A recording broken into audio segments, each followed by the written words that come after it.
face the corner in that direction.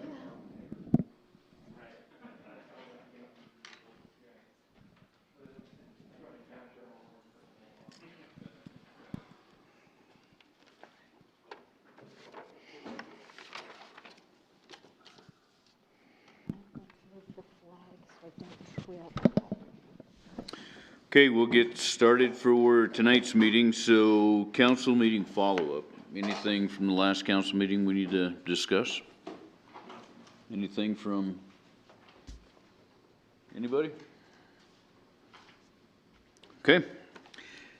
So we'll move on to the next item on the agenda is Natrona County Assessor Property Tax. Mr. City Manager. Thank you, Mr. Mayor, members of the council. Good evening. Pursuant to your direction, we did forward a letter from the mayor to the assessor, Mr. Keating, who is with us this evening. My understanding is that he has a presentation to provide, some presentation of information and data, and then you'll certainly have the opportunity to ask questions and drive the discussion from there. So without further ado, Mr. Mayor, if it pleases the council, I defer the floor to Assessor Keating. Okay, Mr. Keating. Mr. Mayor and Councilman, thank you for the opportunity. I really appreciate it. I brought some staff, but they're social distance behind me, covering an acre.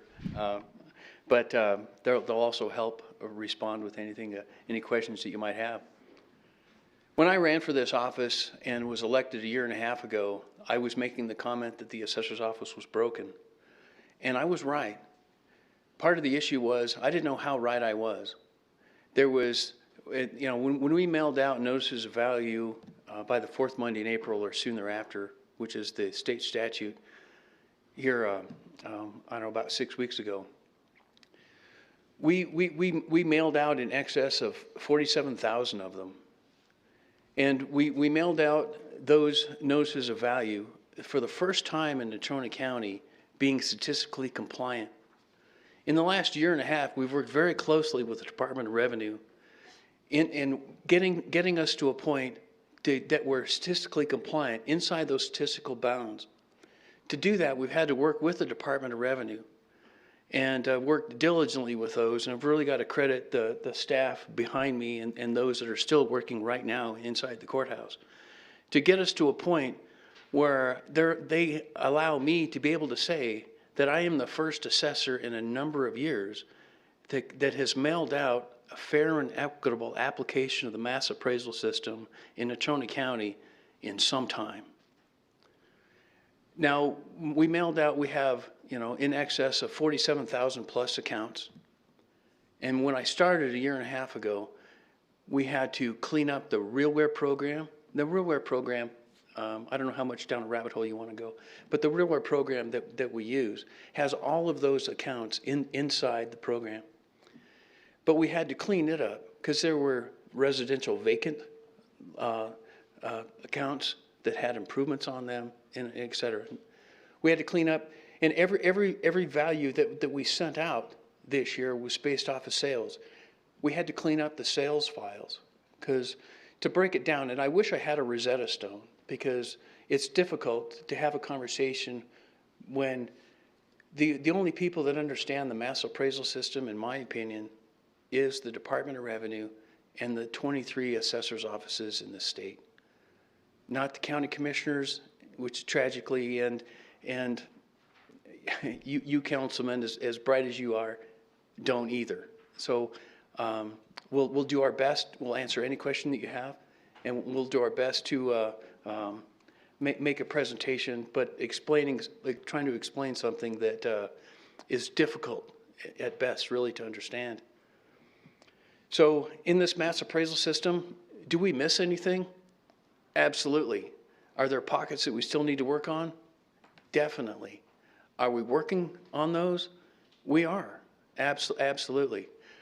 But the Department of Revenue, after working with them for the last, again, year and a half, they actually met with the State Board of Equalization in Cheyenne about 8 weeks ago or so, and they showed them our sales ratio analysis, and they were excited. And I'm very proud of the work that we've done. And do we have a record number of appeals this year? absolutely do. But the reason that we do is because part of the reason that we do, well, there's several reasons why we do, in my opinion, is I changed the process. Last year, we had 1,748 people come in and ask us to do an informal appeal. That being said, when we mail out a notice of value on the top right corner, there is an explanation of that 30-day window of the opportunity that you have to file a formal appeal. It has to happen inside that 30-day window. But being staffed today at 13, comparatively to like Laramie County, who's a sister county, because they have about the same number of accounts that we do across the board. The only real difference between Laramie County and Natrona County is we're exactly twice the size. Now, I would grant you that 95% of the people live inside the MPO, so I'm not going to play the, hey, we're just twice the size. We need twice the staff. But they have 21 staff to do the work that our 13 staff members are doing today, okay? So last year, when we had these 1,748 informal appeals, by the time we got back to those people, the 30-day window had expired. But again, Steve, there's responsibilities on both sides of the counter. There's my responsibility, and there's their responsibility also to file timely. So that being said, from last year, I changed the process. So what I did was, not only did we clean up the realware program, clean up the sales, and got the office back on the rails from the realware, the personal property, the oil and gas, the veterans exemptions, everything across the board, commercial, everything. We mailed our notices of value, and then we have a conversation with those people that responded, and we asked, okay, would you like the sales? Because Wyoming's a non-disclosure state, and this is our only opportunity to show you the sales that we used to determine a value that we mailed you. And at that point, if you want us to move further, to relook at your account, we're gonna need a formal appeal. So that was one reason that the number was elevated.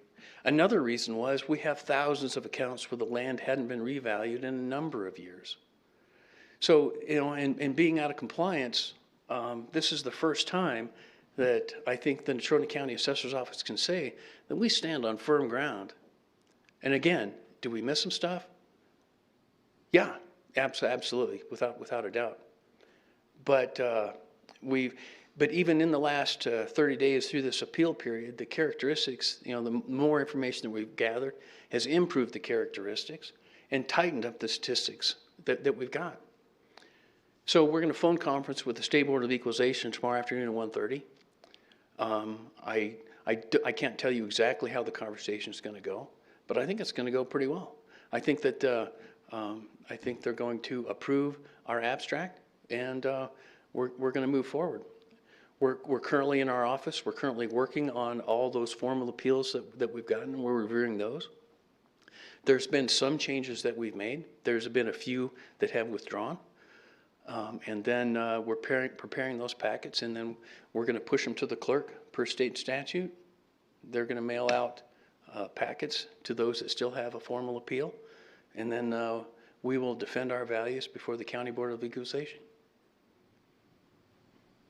Questions?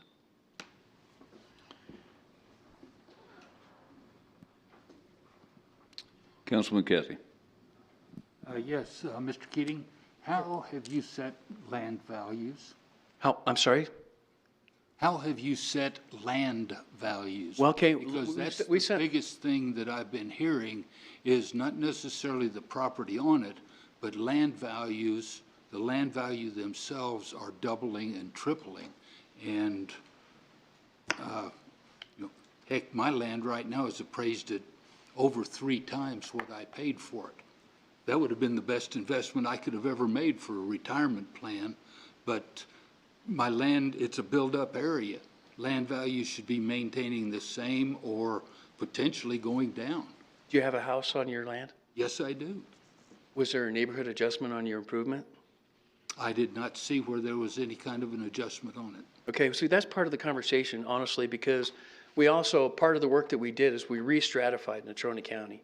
That meant, and that it was a discretionary part in our office. We exercised our discretion based off of a lot of diligent work to say that this area is groups and cells with, similarly with this area.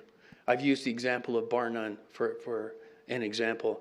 Say that old Bar None and there's a new Bar None. You think that there would be two submarket areas, but statistically they sold the same, so they were grouped together.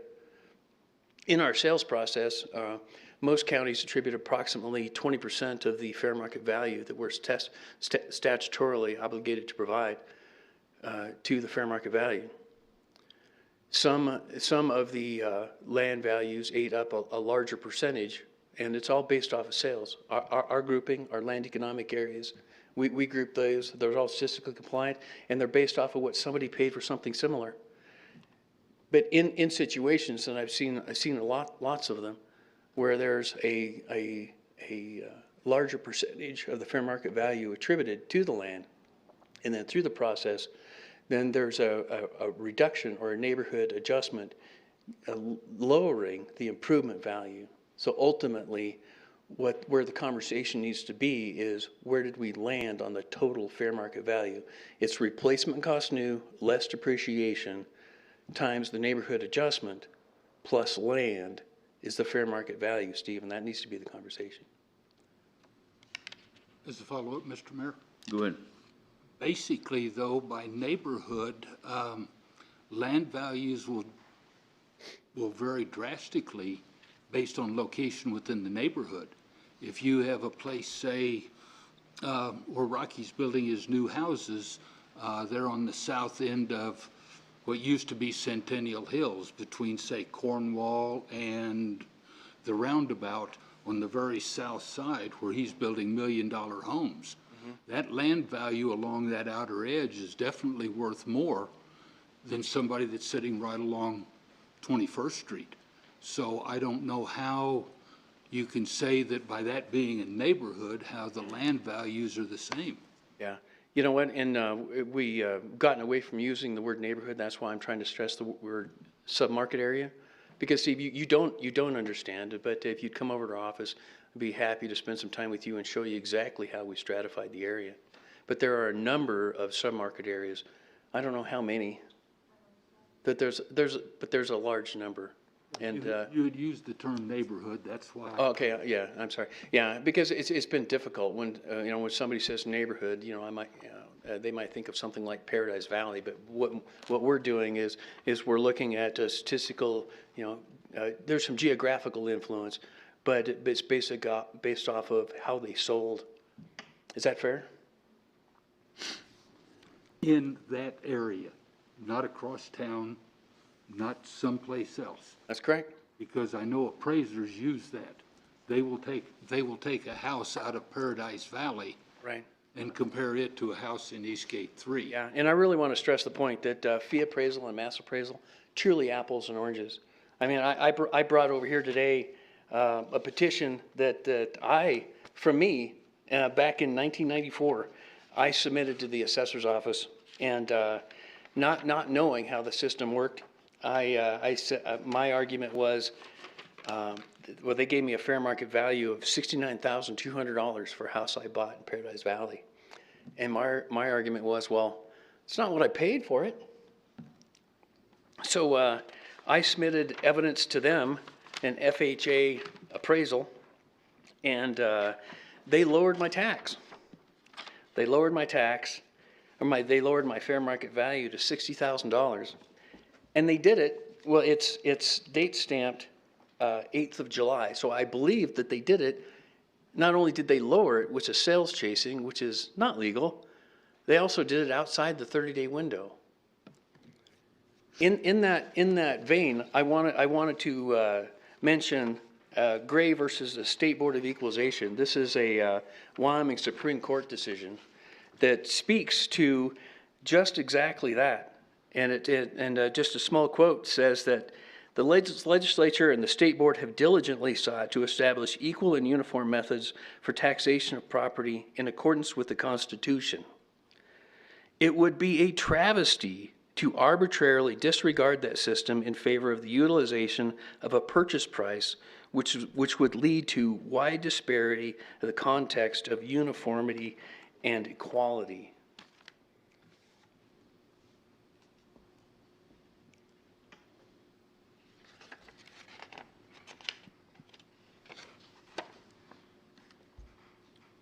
Basically, this almost sounds like the Woody Giles proposal, is that you're going to tax land and not worry about improvements on the land. Well, you know what, Steve? What I'm going to do is I am going to fair and equitably apply the mass appraisal system provided by the state, passed by the state legislature.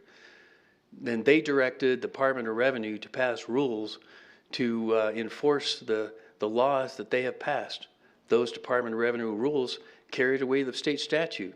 And what I am going to do is I'm going to apply that mass appraisal system fair and equitably across Natrona County inside the statistical bounds. That is exactly what I'm going to do.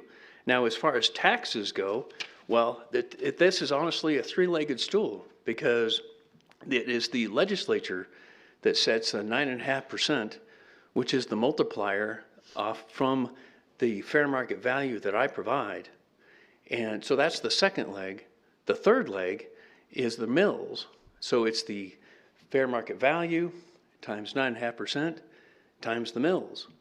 So Steve, if you want to adjust the taxes, if that's the conversation, then you certainly have the authority to adjust the mills. I have with me a resolution from this body asking for 8 mills, which is statutorily the max that you can request. You can ask for less. Can you, If the taxes or the values are too high, then ask for fewer mills. Is that fair? not quibbling over the mills, not quibbling over the 9%. I'm quibbling over how you are establishing the value, the fair market value of the property. That's what I'm questioning. And is there a way that you can send us these rules that you are following? Because you, that would be great. Yeah, if I'd have known that was a request, I would have brought them with me. Absolutely. Let me follow up with that, and I'll give you an example. And I think that the biggest question we're getting from the public right now is, how are we coming up with these values? Things are changing so drastically. Sure. And so I'm going to give you an example out of my neighborhood, and I don't understand how the numbers came up, and we're talking land value. So I live up in the Heights, and on Murado, on the backside. You live in Rosado. Yep, and there's a couple of houses on Murado that look out over McMurray's Ranch. Okay. $1 million home sitting over there. Okay. One of those in particular is 1.03 acres. Okay. Land value on it, $72,310. You go up around the loop on Murado, on the opposite side of Murado, which literally is football field and a half across, you have a piece of property over there that's 0.82 acres. So it's less than the McMurray Ranch one. And the land value on that 0.82 is $359,310 for a smaller piece of land, but almost $300,000 more expensive on the land value of the land itself. So how is that possible within a block? Okay. Well, like there's, again, I think we're having the same half a conversation, Steve, you and I are, that I just had with Steve, apparently. Was there a neighborhood adjustment on the improvement? Ultimately, we'll look at each individual parcel if there's an appeal. But otherwise, was there a neighborhood adjustment reducing the value on the improvement? Okay. Ultimately, the conversation needs to be the total fair market value. There may have been a larger percentage attributed to the land, but ultimately, what was the total value set? So if I'm hearing you right, then mine in particular went up $120,000. It did. Yeah, land value. Agreed. So the value of my home dropped 100. If it stayed the same, It did not. but I'm asking, if I'm hearing you right, you're saying that What I'm saying, Steve, is if we want to talk about your property, that's fine. What I'm saying again is we had thousands of properties that the land hadn't been revalued in a number of years. Your property, Mr. Mayor, is one of those. Your land value was exactly the same from 14 to 19. And isn't Wyoming's economy cyclic, right? Isn't that proven by 2019 economically was a good year, right? And now all of a sudden, you know, we've got this COVID, people are being furloughed. I didn't know oil could go negative. I had no idea. I learned something this year, okay? But also the ore improvement specifically went down a little less than, well, last year I think it was 481,000 and change, and this year it's 450 and change. So we attributed more, again, more of a percentage to the fair market value to the land, but then there was on yours specifically, there was a 7% reduction in the improvement value. So I guess, how does that happen then? How does the value of the property itself decline? Corey, you want to take that one?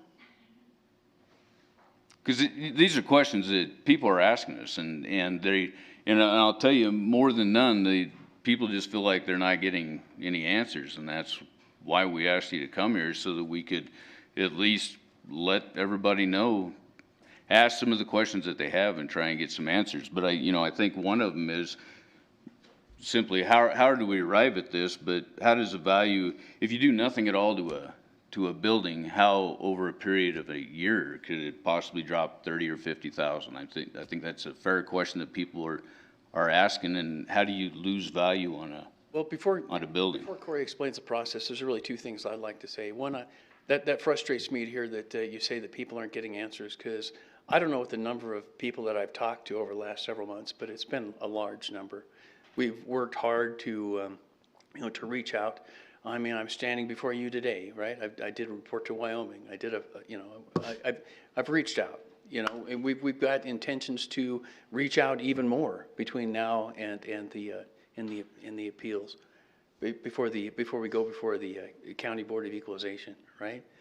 And I guess you need to find me a senior home, because I can't remember what the second point was I was going to try and make, but it's based off of sales. Again, there was thousands of properties that hadn't been revalued.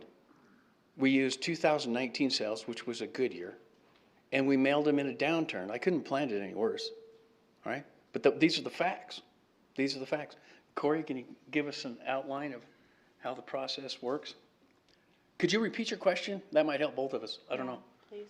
Actually, I think the best way to answer the question is, what is the formula you use? Are you using comparisons from within? And I know that I'm going to say the word neighborhood, but I mean, are you using comparisons within the neighborhood? Or you just like an appraisal would be done on a house, or a market analysis would be done? Or are we finding similar or like properties and doing values that way?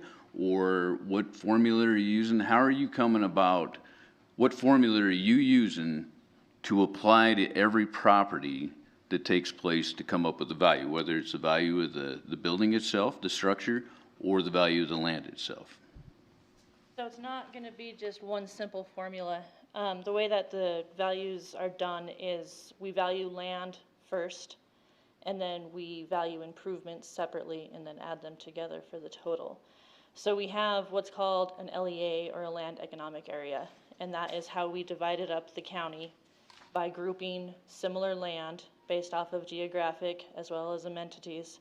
And then we do what's called a sales ratio, where we look at what our assessed value is divided by the actual sale price. And then there's statistical compliance that those have to fall into.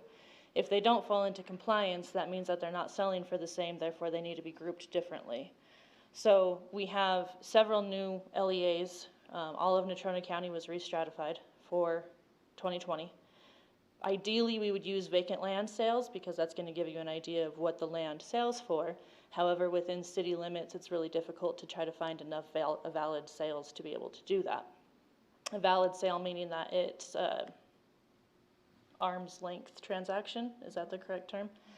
So we use those, and then The area, I believe, and correct me if I'm wrong, but you were comparing the McMurray mansion to the area that you're in? No, not McMurray Ranch. So out on Second Street behind all the car dealerships up there, the heights back there in that area, there's a loop. Murado is a loop. One side of Murado faces McMurray Ranch. The other side of Murado faces the power lines and Okay. over the So top of the hill. if they were over an acre, they were valued differently.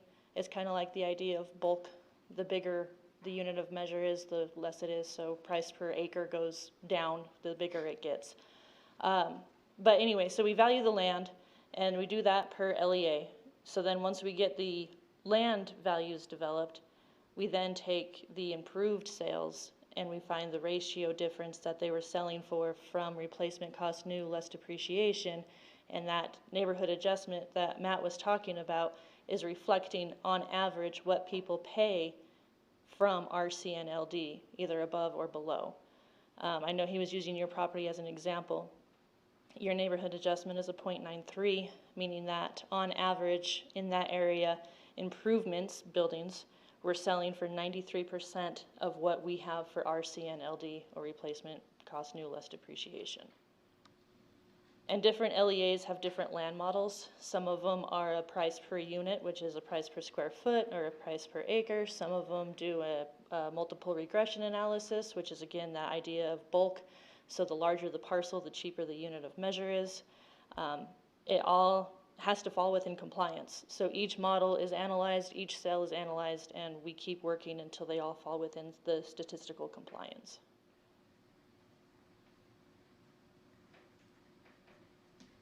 Okay. Mr. Mayor, Councilman Cathy. how many LEAs are there in Natrona County? I don't have that exact number off the top of my head. Do you know how many are, roughly how many are there? Are we talking 15? Are we talking 100? I would say under 20, if I had to guess. In Natrona County? Correct.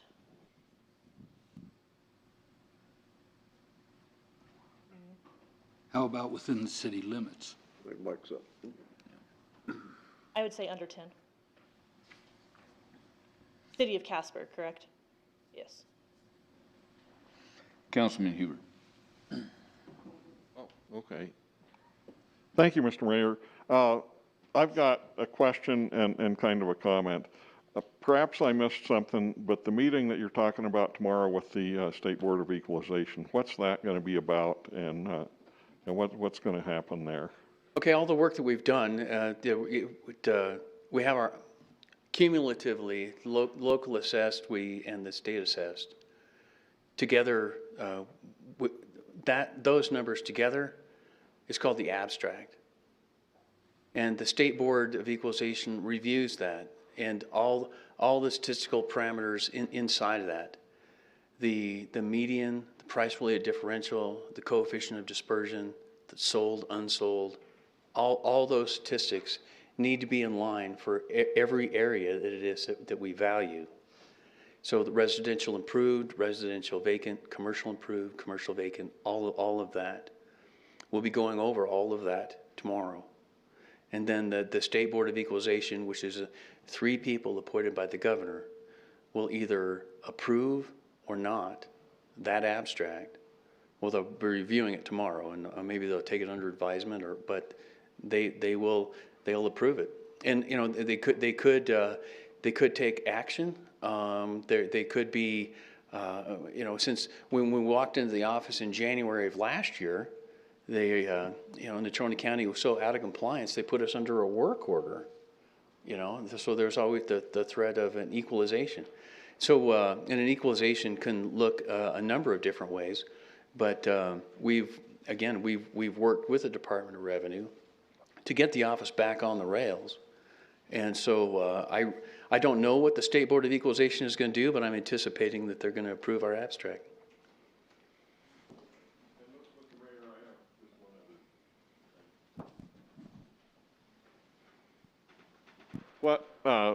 Matt, what I hear you saying is that you are very comfortable that your office is following all the rules, that you are, in essence, coloring inside the lines and everything. I will tell you that among the public, among the people that, and I, really my feeling about why we invited you here today is to give you an opportunity, a forum, to try to explain what's going on. If you can satisfactorily explain it, then that's great. If there's some problem with what's going on, then the public and everybody wants to get to the bottom of that problem. But I would really, really suggest, there are a lot of people out there that are just really raising some substantial questions about all this stuff. And I would really, really strongly suggest that you try to undertake some sort of an undertaking to reach out to these people, to get some public relations out there, and not just, and I don't mean public relations in the bad way, but to get something out there explaining that, hey, look at guys, this is what's going on, this is what's happening. If there are problems, we want to get those fixed. If there are not problems, because there's a perception out there among a lot of people that have talked to me that you guys are just out there just willy-nilly, just, guessing and throwing numbers around and all that. And I'm not saying that you are, but that is a perception that I think you really need to take heed of and work on.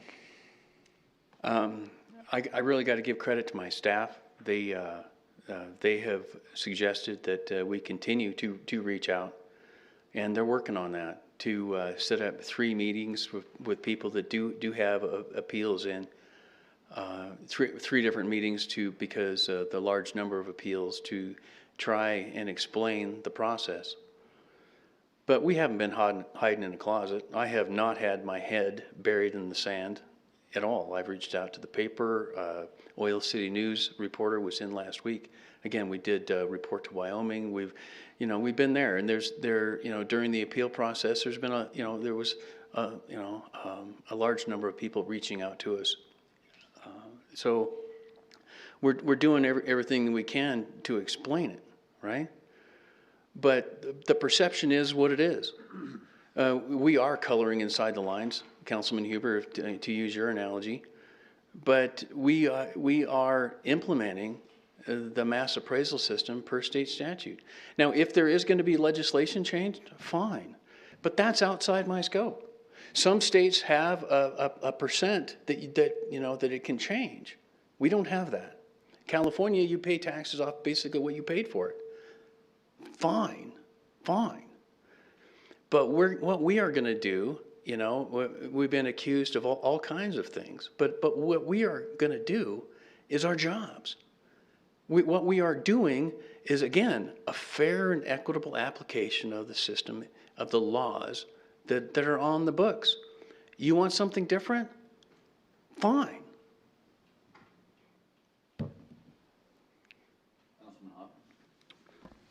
Thank you, Mr. Mayor. I only have 2 questions basically for you, Mr. Keating. One of them, government had to change how we did business as a result of COVID-19, and we have done that. You're seeing some of the results here tonight, and obviously you've been involved in that. One, is there any change that you guys made to accommodate people that wanted to get into your office and file an appeal? It was pretty darn hard to get in the county building. They only had one place where you could join a line, and that was to get license plates. And you had to go in the back door and go out a different back door. But other than that, I don't know that there were any accommodations for people to make a timely appeal, because there were obviously 1,700 of them last year, and I don't have any idea how many this year. But I had complaints from folks similar to what I think every councilman has had, that it was difficult to make an appeal, and then at the May 31, it was an absolute cutoff. And I understand that's state statute. But one of the things I would like to see happen is we need to change how we do this, because we're getting a lot of complaints about the amount of dollars overall that has changed. That's the second part of my question, or the second question. Do you plan to have a summary? You should have known, I would think, that taxes were going to be a lot higher for a lot of people when you sent out the letters, the evaluation letters. Do you plan to put a summary together that people, the public can look at? Thank you. Well, first of all, I don't think I misspoke, but you might have understood, Councilman Hopkins, that what I said was last year we had 1,748 informal appeals. It's different from a formal appeal. This year, we did make accommodations that we could. We don't control the building. The county commissioners control the building. They shut the building down, and then they started allowing access to my office by appointment only, starting May 11th. But we had formal appeals outside the courthouse. We had appeals, people were able to make appeals online. All of those appeals came through to my email, and you know, I don't know, it's how many more people would have appealed if we had made different accommodations? I don't know. I can only say that I know that approximately 3,000 people were able to take advantage of it. Okay. And as to the second part, you plan to put some kind of a summary on? Well, we've done that. We've done that. I mean, on our website, I personally wrote an explanation of how do we how do we come up with your values. And again, we're here today. We've been in several other venues attempting to get the message out. We have more planned. So there is a number that I can get last year's valuation versus what's proposed for now. You know what, we can, I'd be happy to give you any value on your property as far back as we have it, right? It may only be 10 years, you know, we'll see. The issue I take with that is that, you know, again, this was me making an appeal back in '94. I'm frustrated in presenting this because I don't know how long in Natrona County this has been going on. This is the first time, again, I mean, we've been under a work order from the State Board of Equalization last year, not because of the work that we did, because of the lack of work that had been done previously. So we've worked to get the office back on the rails, and you know, I don't know if I guess you're gonna have to find me a home because I can't remember what the second part of my response was gonna be. Councilman McCarthy? Thank you, Mr. Mayor. How were the assessment districts, the LEAs, laid out? I mean, with only 10 within the city, that seems like a very small number of areas, so to speak, because I can sit here and think of about 15 or 20 that should have been drawn up, and basically it's the way the city has grown. You come in and put a brand new subdivision next to a 20-year-old subdivision and then try to apply the land values of the new one to the old one, that isn't going to work. So I guess I'm curious as to how the LEAs were drawn. Were they just circles on a map, or? Sam, was Bar None, the new and old Bar None, was that the sales based off an LEA or just the submarket area? We looked at the sales. Would you come on up? Well, now I'm interested in Casper. Bar None is Bar None. I think it speaks to your question. I think the point I was trying to make was they draw an area, but then it has to be statistically compliant, right? And they look at the ratios, and there's a certain range for the ratios, 0.8 to 1.2, right? And so then they have to look into why is there anything out of ratio, and if there is, why is it?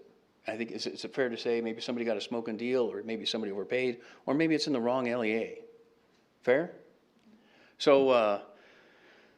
You know, so my example was Bar None, because I really kind of thought that old Bar None and newer Bar None would have required different submarket areas, but statistically it wasn't required, and so they were grouped together. And it may have been a submarket area, or it may have been an LEA. That's yes, why I asked Sam. So Come on up, Sam. I can just take just a minute and I gotta read the case. Oh, yeah. Yeah, if you need to go ahead. I think Greg can touch on it more, but basically we look at We analyze all the sales first. If we can't find vacant sales, like Corey said, we would abstract the building value, which is replacement cost new less depreciation. That's all information that's given to us, and numbers are handed down from the state every year. And there are factors for our specific area. Once we subtract out the building values and we're looking at a price per unit, or the different formulas that we could use for the land values, the land was selling close enough in price that we were able to group the land separately, but then there was that submarket area adjustment on the improvements if they were selling differently. The newer homes were obviously worth a little bit more So to than the older homes. Councilman Kathy's question was, I was trying to answer it just using that as an example because that was just on the top of my head. But basically, the same process would have been applied to the LEAs and submarket areas in Casper? Yes. Yes, that's correct. And if you want any more specifics on that, I would pass that to Corey because she did work in the Casper ones. And You want to restate what you just said about the submarket areas, or about the LEAs in Casper? Okay, the LEAs are the land.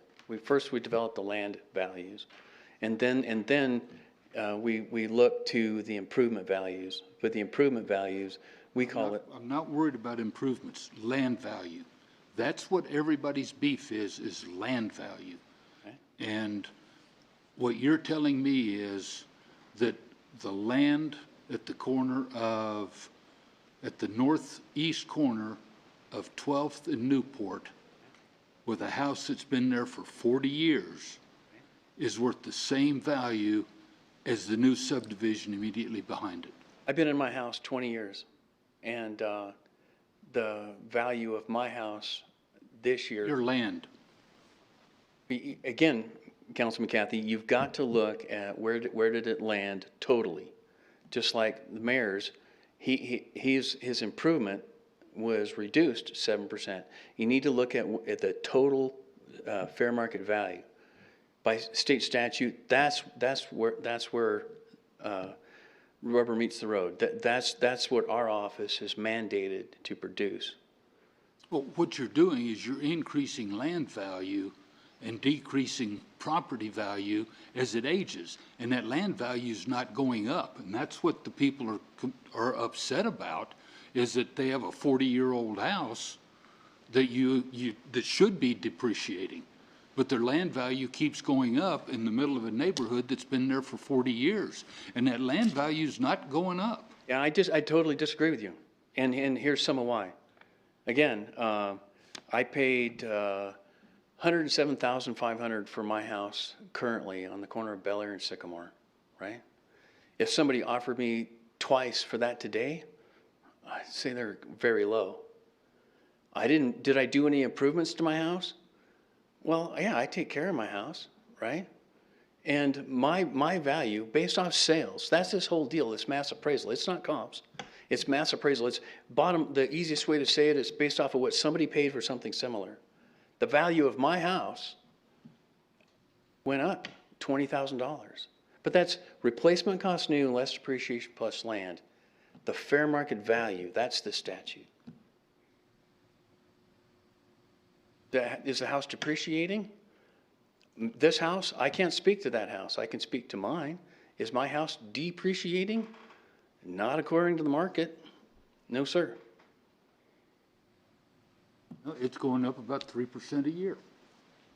Well, you just told me that this house was depreciating. Well, okay, I have to take your word for that. I'm not, you know, if you come under my office, we'll sit down, we'll look it up. We'll see, what is it doing? I'd be happy to share that. That's public information. Yeah, we can share that.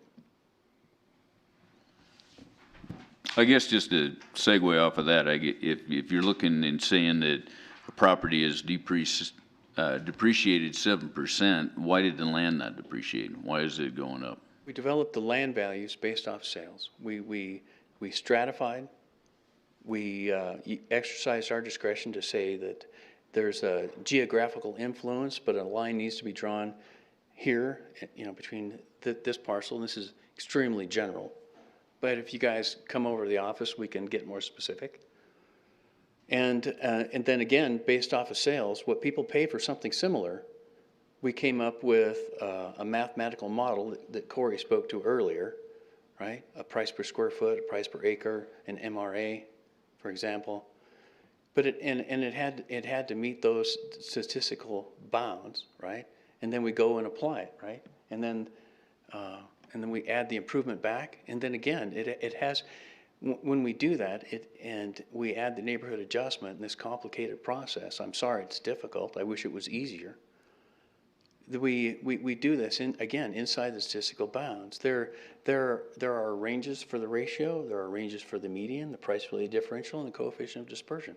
If it's an MRA, there are requirements for those too. And we want the R squared represent at least 70% of the sales used, right? And we clean up the sales files. If there are certain parameters or certain standards that a sale has to meet before, it has to be a valid sale. And we send out, I don't know how many thousands of sales letters to ensure that the sales files are good, right? And then we develop a value based off of, again, what somebody paid for something similar. And what are you using for replacement value? Replacement cost new numbers actually are provided to us by the Department of Revenue, and they are the numbers, the calculations that are used come from Marshall and Swift. Comes from where? Marshall and Swift. And where are they taking their numbers from? They get their numbers. They're a nationally respected appraisal company. If they weren't, I don't think the Department of Revenue would be using them. But yeah, and they come from outside our office. There's an adjustment for Wyoming. And the Department of Revenue provides those. The only piece that's really discretionary in this replacement cost new is really the quality and condition. We've worked diligently over the last year and a half to base that off of. I mean, there's a standard to measure everything, right? Well, they base that what we measure those from, or what we qualify those at, again, off of Marshall and Swift.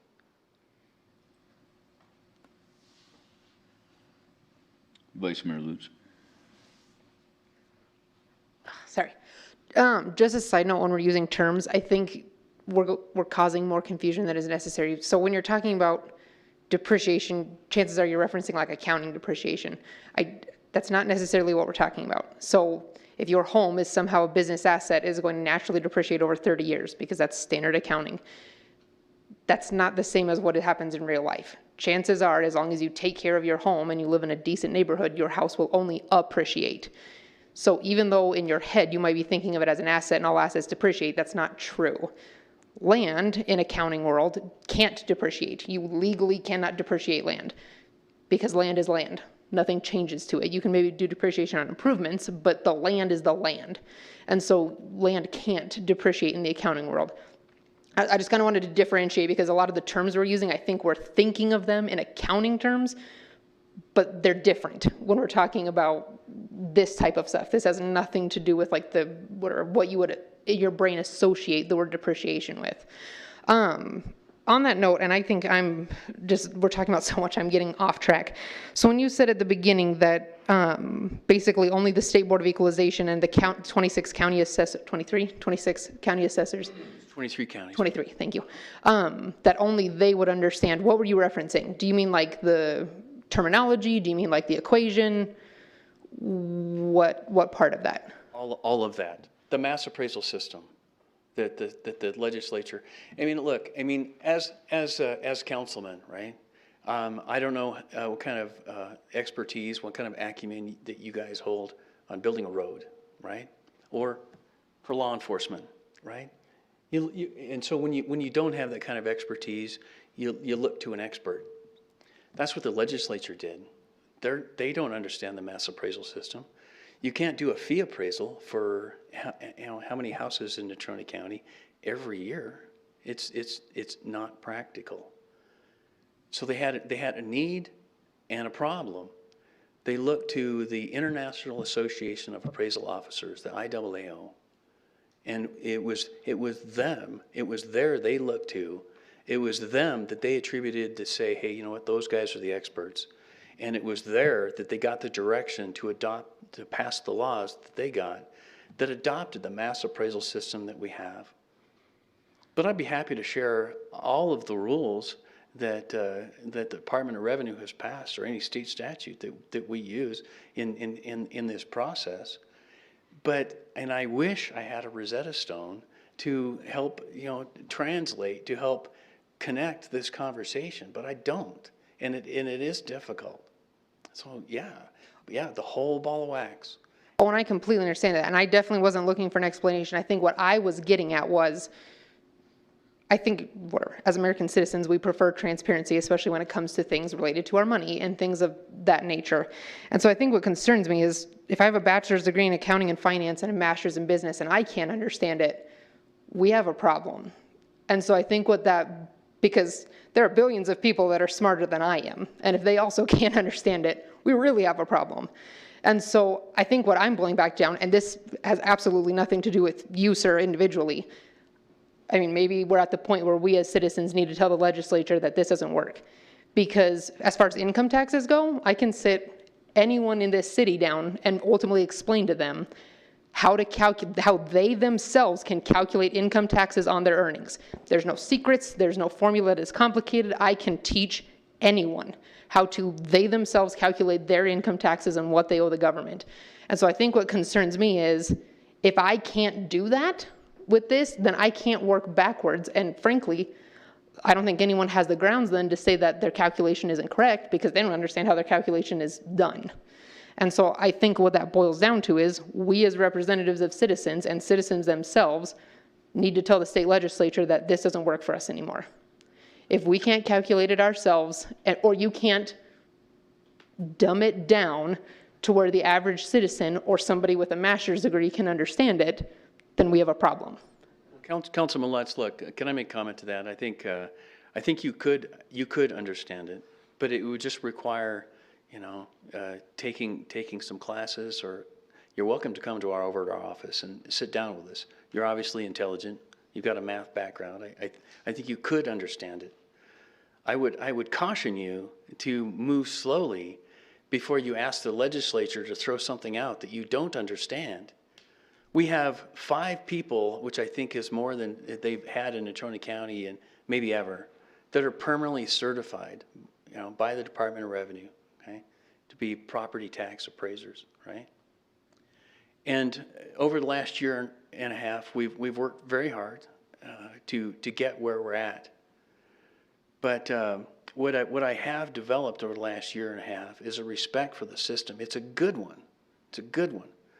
I say that limited people understand it just out of my frustration, honestly. But it is a good system. And if you're going to tell the legislature that, look, it's time for something else, fine. But to what? Right. You draw a blank. Well, agreed. I don't see anything else either. Councilman Bates. Thank you, Mayor.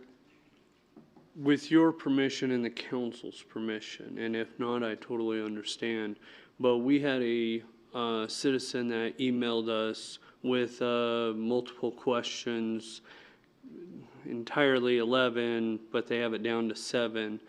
And I would like to hand this to Mr. Keating and have him read the question and then answer the questions for the citizens and for any other citizens that may have similar questions regarding this. But if, I know that that's quite a bit of questions, and if council chooses not to, I totally understand, but it would be faster to go that route than for me to sit here and read each one. Well, I don't know what everybody else's feelings are on it, but I have multiple emails that, if we do it for one, we need to do it for all of them. And I don't, there's not enough time for us to ask all of those questions. I think if there's questions on there that you have that are similar and that you would want to get an answer to, I don't see an issue with that unless you do, Mr. City Manager. But I think that it would only be fair that if we're reading one, you got to read them all. And there's not enough time for us to go through all the emails and ask all the questions. So if you have questions off of there, and I think we have one of the same emails, because I'm looking at the very one here, there's 7 of them. So I'll ask you, one of the questions off of here that I do have a question is, how many appeals do you have? Formal appeals that were filed within that, really, from the 11th? And I know you had it online, but when it opened back up on the 11th, for your entire time that it was open, how many appeals are you looking at having, formal appeals do you have to go through? Close to 3,000. Okay. You have any other questions off of there? I'll read the first one then. And I don't have any, I'm going with what the citizens of Casper was asked, and this is the only one that I received, of several questions, but, they're asking, when will we hear the results of our appeals? Are you waiting until you have all worked through, that you have worked through them all? If so, why? Okay, well, the process is, again, we mail out notices of value by the fourth Monday in April or soon thereafter. We did that. On that NOV that we mailed, there is the top right window, there's an explanation of the 30-day appeal period. There's also a date that we mailed them is stamped on there. That starts that clock for the 30-day window for the formal appeal to, opportunity for the person to come in. And again, Councilman Lutz, I also appreciate being open, right? But I just want to speak to Wyoming itself is a non-disclosure state. Again, that in that process is my only opportunity to share the sales that we used. But again, asking people to file a formal appeal keeps that 30-day window from expiring and allows us to continue that conversation. Having 13 staff and 3,000 formal appeals, we're working on it. We're getting it. So it's a conversation.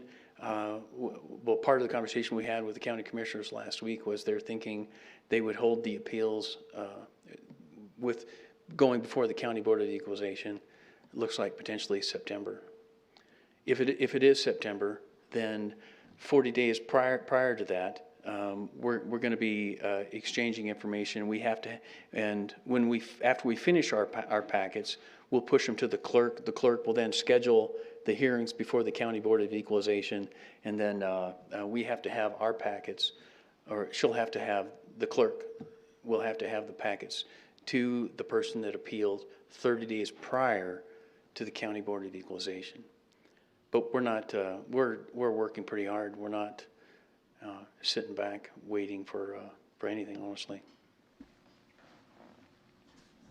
Then this person emailed this to us. I would like to, if with your permission, like to hand this to you and ask you to email this person back and answer the questions that they have put on here, if you will, please, and then I will get in touch with them again to see that that was completed, if that's possible. Sure.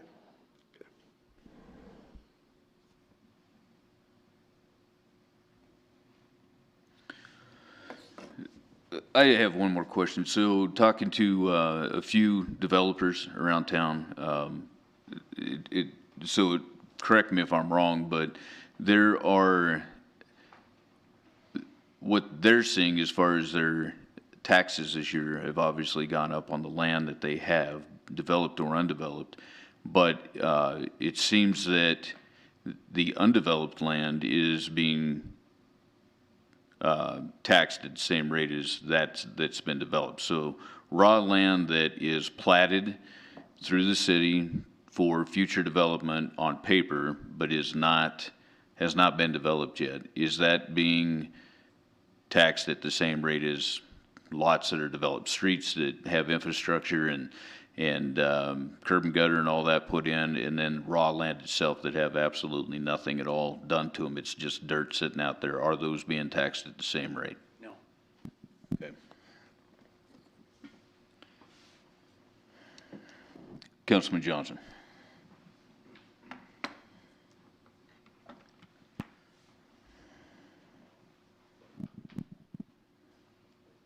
Is there any relief for some of these folks that have seen substantial increases in their property tax? For instance, I've got this list here, and a lot of these people were 150, 130%. One guy has a 754% increase on his land value in a year. Is there any type of, relief from getting hit with a tax bill that's so substantial especially for fixed income people. I mean, I just don't, For fixed income people? for anybody, I mean, that's a huge tax bill in a 1-year time frame. So is there any type of relief or program that you guys have to help so that their land isn't? Well, I spoke, yeah, Councilman Johnson, I spoke to a little bit of that earlier, saying that, you know, Wyoming, some states have a percentage change that you can have, if that's 2.5% or 5%, whatever it is. Wyoming doesn't have that. You know, and what we're seeing again here is some of that sticker shock is that Shoshone County has been out of compliance for a number of years. We brought those into compliance based off of 2019 sales, where somebody paid for something similar, and then mailed them in a downturn. There is a program available for senior citizens that there are certain requirements. They have to meet those requirements, and then there can be tax relief for those that are on fixed incomes. Some of it's half, and some of it's half of half. But they just have to reach out to take advantage of those. If, Ms. Letts, if there was going to be any legislation, I would say, me personally, I would like to see some legislation in that vein. Either put a cap on percentage change, legislate that you only pay taxes on what you paid for it, whatever, fine. We don't.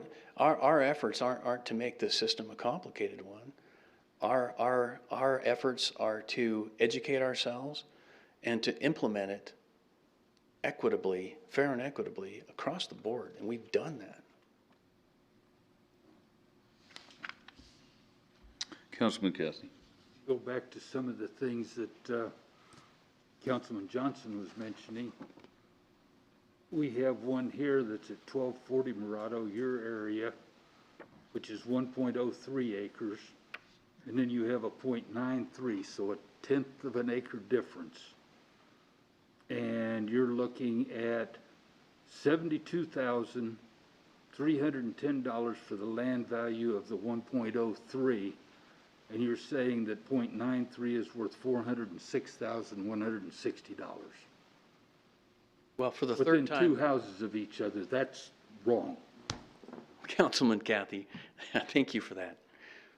For the third time, again, you need to, look at, for example, that we were using earlier, the mayor's house. His land value ate up a larger percentage of the fair market value. The house with over an acre was valued differently, Corey stated earlier. And so I highly doubt that parcel with the improvement got the neighborhood adjustment that the mayor's did. What I'm saying is potentially, and I haven't seen this specific one, if we had my computer, I'd show it to you. But I'm saying that the one that was over an acre, I'm confident didn't receive the same reduction in the improvement value that those that had a higher land value did.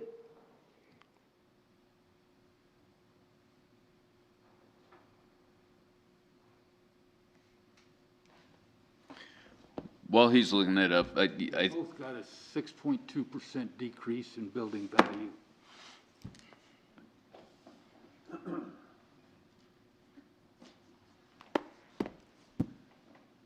I think it's just the fact that what people are not seeing is how this is all, it's almost like you said, people just don't understand whatever your process is going through, but that's a very good example. The common person is looking at it and they're saying, how can I possibly, because dirt doesn't change, dirt is dirt. How can dirt on this lot be at $72,000 and dirt 2 doors down be at $450,000 and less than 1/10 of an acre difference in size, and the one that's less costs 5 times more, 6 times more? That's what people don't understand, is how can that dirt there's got to be gold underneath the surface of that dirt at $452,000, and the $72,000 has nothing there. That's what people are confused about, and they don't understand. And I don't know how you clear that up with the public, but that's where it boils down to. How can values be that far off two doors away from each other. Now, if I'm hearing you right, you take if you have a house that's a 10,000 square foot mansion and a 1,500 square foot house 2 doors away, and then you're depreciating, or you're breaking it down by square foot of the house. No? Yeah, I don't know. It just does not make sense. And I see where he's coming from. That's why I asked for a set of the rules, and I would love to sit down, once we get a set of the rules, with Councilwoman Lutz and go over it with her, because I think an engineer and an accountant ought to be able to figure it out. And if we can't, then there are issues, and the state legislature needs to do something about it. Because just like was said, the person needs to be able to understand what's happening to their property and their money.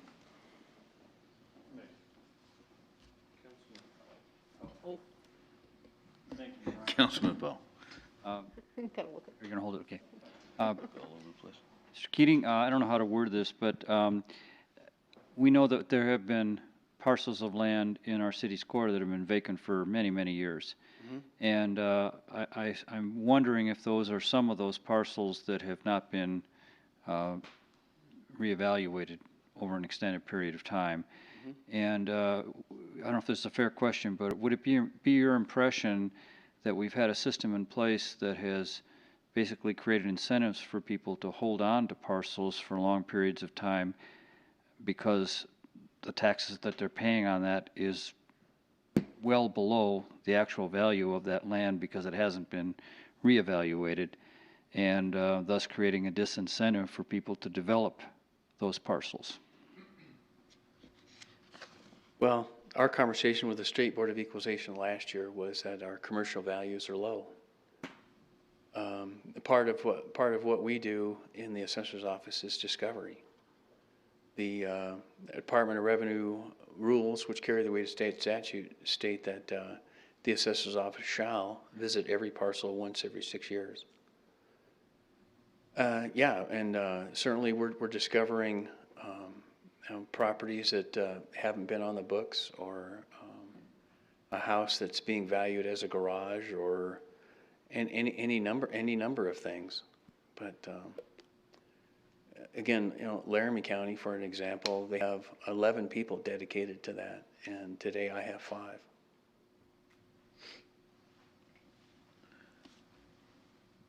Councilman Huber. Thank you, Mr. Mayor. I don't have so much of a question for Mr. Keating as a comment. Like I said earlier, I think our purpose in inviting you here was to give you a forum to try to explain the almost unexplainable. And when I say that, about 40 years ago when I was in the county attorney's office, among my other duties, I was supposed to represent the county assessor. Well, hell, even when I was supposed to represent him, I couldn't understand that system. And so it's when I say the unexplainable, I know what I'm talking about. But I really want to just make it really clear to mostly the people that that hopefully there's some people out there listening to this, that you do not work for the city of Casper.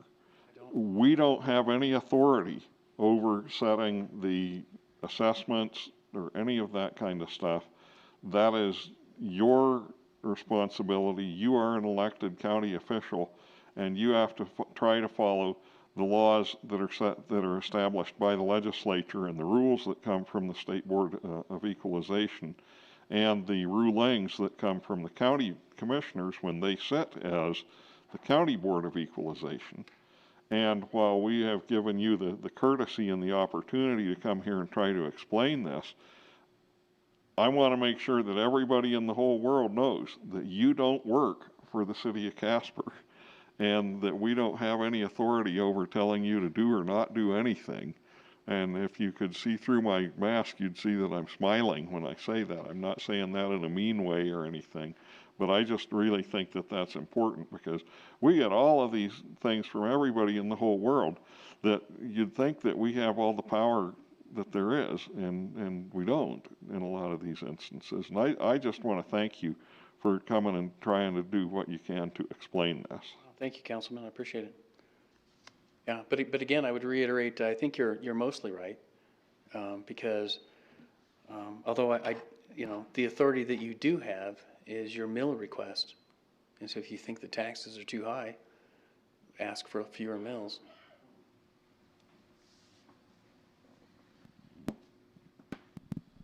All right, I got one last question.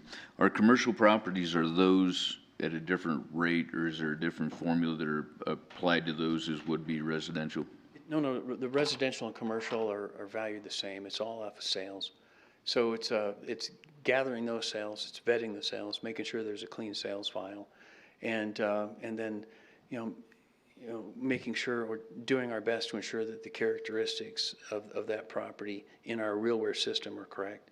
Is the square footage correct? You know, the quality, condition, and then with that replacement cost new, less depreciation, and our value, the residential and the commercial are both multiplied by 9.5% to get to an assessed value, and then it's that assessed value times the mills to get to the tax. And the reason I asked it is I do have a gentleman that sent. He owns 4 properties. Some of them are not here; they're up on the mountain. But one in particular is in the city. And last year, the value on the building itself, commercial building, office building, $576,000. He was paying $3,991 the year for the tax. This year, valued at $1.1 million, so it went up by $600,000, more than double. And his taxes are $7,743. It just seems crazy to me that commercial building is gonna, in 1 year's time, and granted, it hasn't been done for, I don't know how many years that it hasn't been done, but even if it's 3 years or 5 years, I would love for my property to be able to more than double in that amount of time. I guess is the point. That just seems like an astronomical amount of money for it to go up. So, Mr. Mayor, what I would like is an opportunity to look at that specifically, and do a cost breakdown of that specific property, right? okay. And do a replacement cost new, less depreciation, and show you, you know, what are the numbers? Is it undervalued? Is it one that we missed? I mean, I've taken, you know, 20 questions tonight. Basically, to me, are, you know, tough to address, you know, specifically, you know, and mass appraisal. It's a mass appraisal. You know, do we miss some stuff? Again, yes. Are there pockets we need to work on? Absolutely. I appreciate your confidence in me, you know, especially Councilman Huber bringing me here to answer the unanswerable. Thank you. But you know, and again, I'd reiterate that our conversation with the state board last year was that commercial was undervalued. I mean, I've had similar conversation with people on the phone that he says, well, I believe the value of my commercial building is about $350,000. So I bring it up in our RealWare program.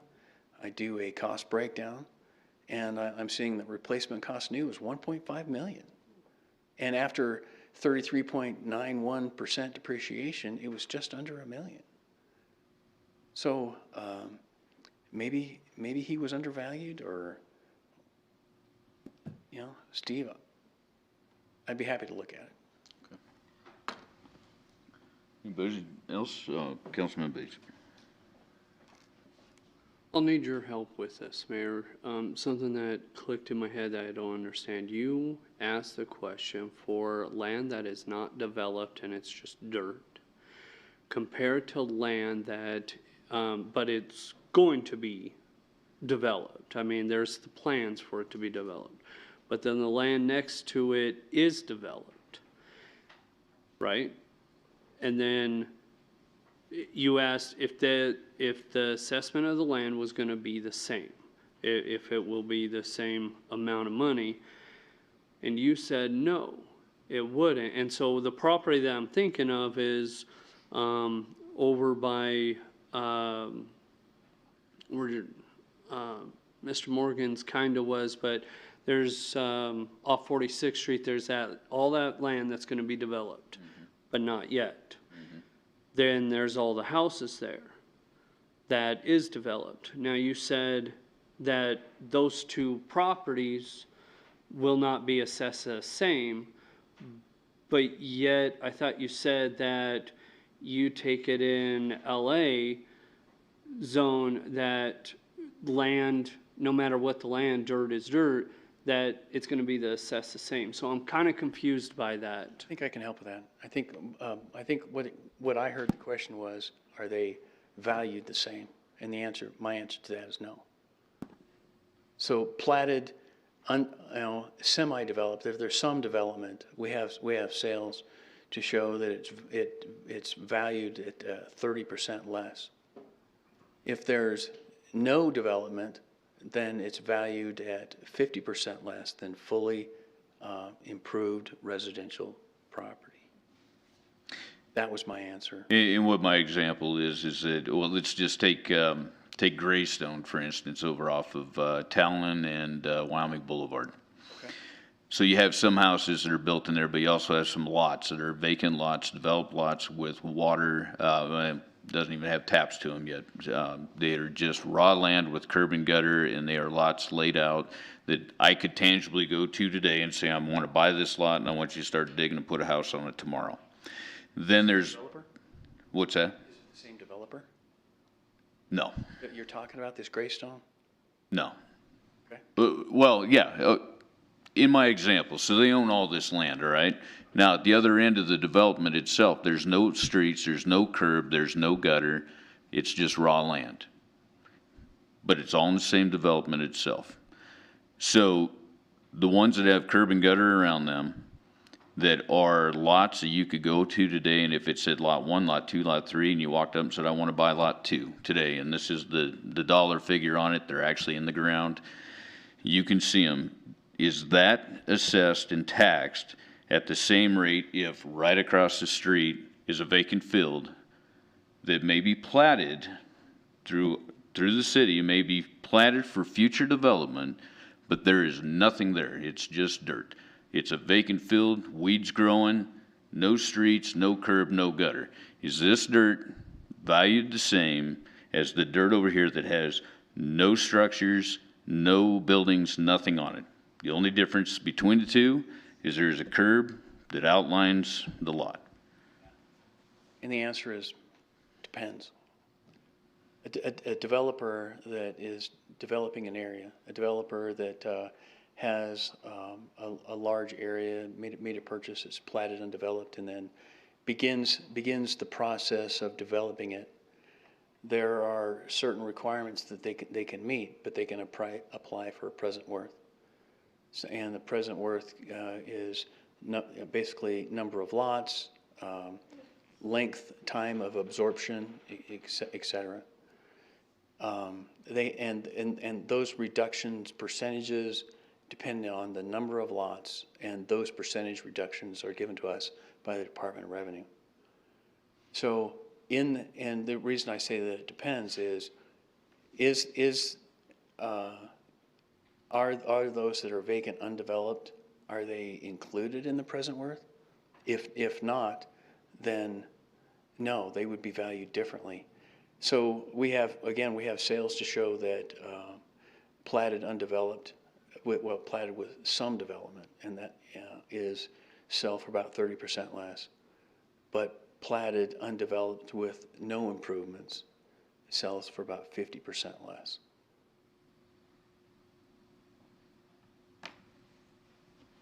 And so when you say assessed,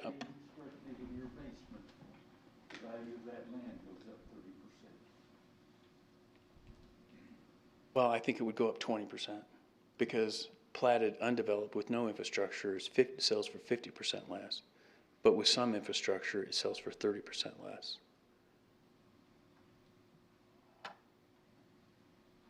And I'm not talking about putting buildings or anything else on it. I'm talking about just raw land. I'll give you like a real-time example here. I guess we just, what's the East Side development we just approved?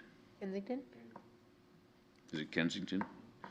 Okay, over off of Country Club. So Kensington Edition is a vacant field right now. at Wyoming and Country Club. There's nothing but weeds out there.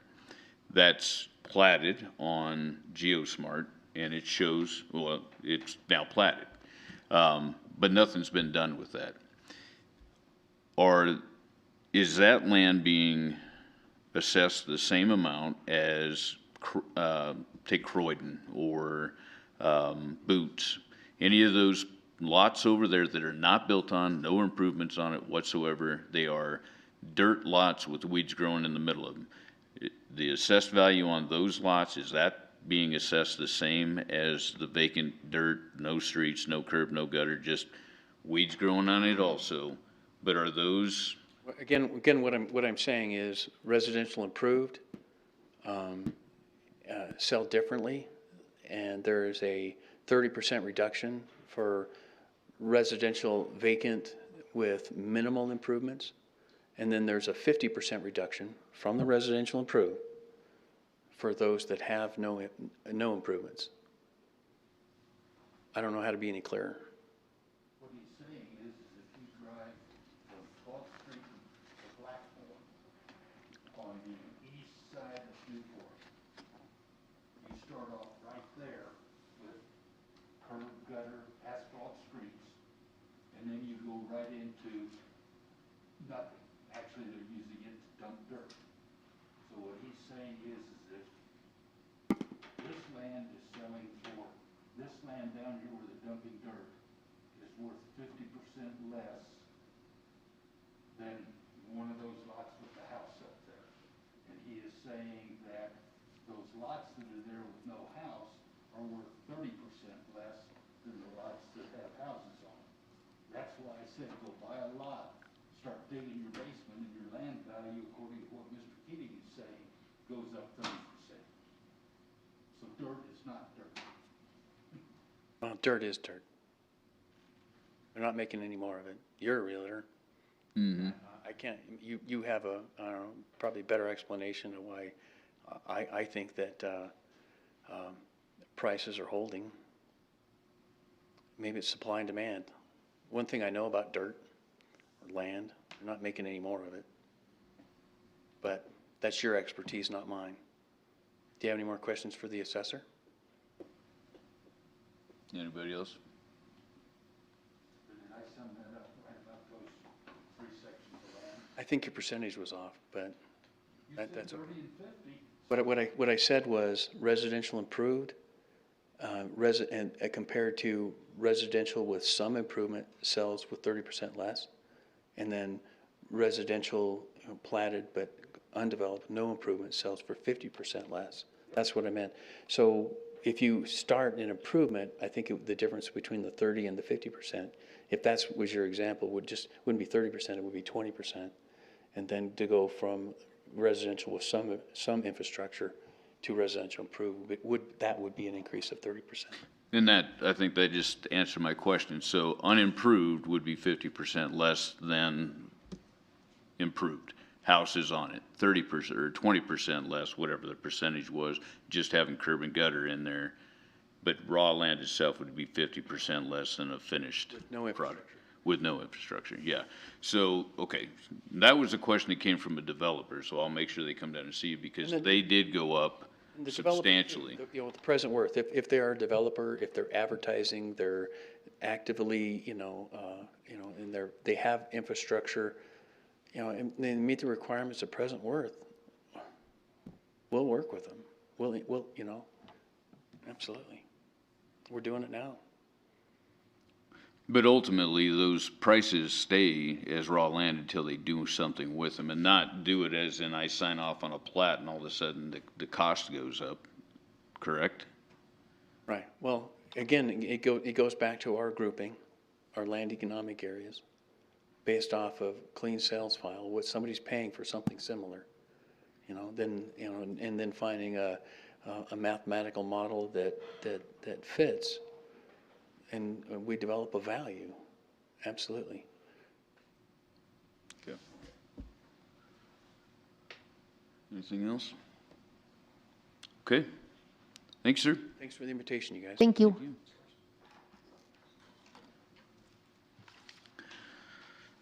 Move on to animal control ordinance update.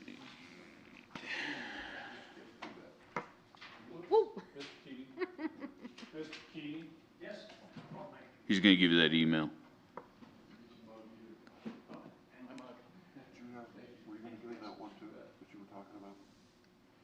What's that? I'll just send it over there to him. Animal ordinance update.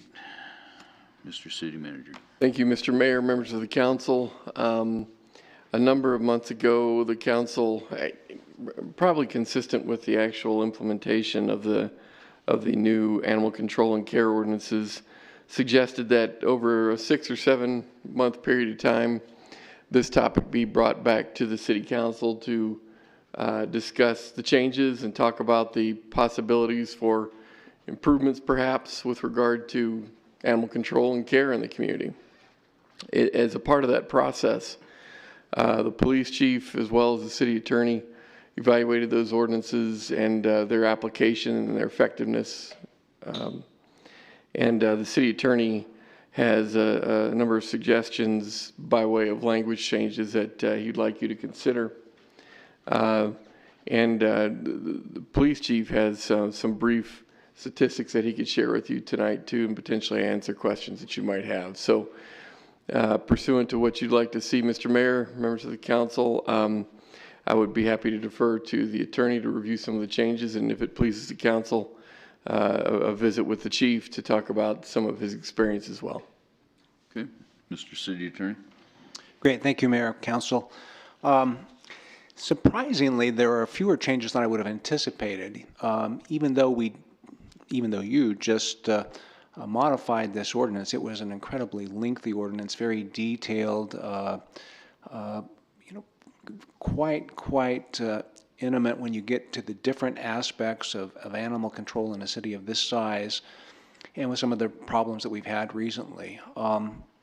So that was a tough ordinance, and in fact, it was actually so tough when we referenced this in the memo that even the code people had missed some things that we had sent to them, which we now believe that will be corrected. We had some corrected earlier, came back, still didn't have them corrected, but they've assured us that this next go around, these will be corrected too. The ordinances changes that we're proposing, or at least have ready for your review and consideration, are those that the animal enforcement officers are hoping to have done. And since they've actually been working this now for over a year and have been in, and they've had their dealings with the citizens, and they've had the dealings with the court, and they've had the dealings with the citizens in the court, there are some provisions that they would like to have readjusted a little bit here and a little bit there. We've tried to facilitate that working with them. Some of them are very different. Aggressive animal is the first one you'll see that you marked up on your markup, where they wanted a new definition for aggressive animals. And I think that's because when we drafted the ordinance that we currently have, the code sections that we now have, we had vicious and dangerous, but either of those will mandate that the animal cannot be on the owner's property unless they are confined. Here, if you have one instance of aggressive animal, then you don't have those same restraints. Aggressive animal is a little lesser than the vicious. It's pretty similar to dangerous, actually, but this kind of gives the option then to charge it as an aggressive as opposed to a dangerous, if it seems like this was just an aberrant occasion. However, if they're too aggressive convictions, then that becomes by definition a vicious, which means that the animal does have to be restrained and caged and cannot go off the premises of the owner unless it's muzzled and on a short leash. So that's one of the type of changes you get to, where it's actually kind of a practical consideration of how this is going to be enforced, given the human interaction, the animal interaction, court interaction, and the consequences that may run from it. In talking about the areas where the animals might stay, they wanted an update on the definition of clean and sanitary. It didn't occur to us, I think, when we were making this initially, that there would be sharp and broken glass and that type of things that people would have to worry about. So we were worried about water and having blankets and things like that. But they've been out in the field, they see that, these animals are living in areas where they may have water, but they're walking around in broken glass, and there are sharp objects there, and there's things that their leashes or their tethers will get tangled on. And so they wanted to have the ability to say, hey, that's not a safe environment. And so we wanted to be able to control that too.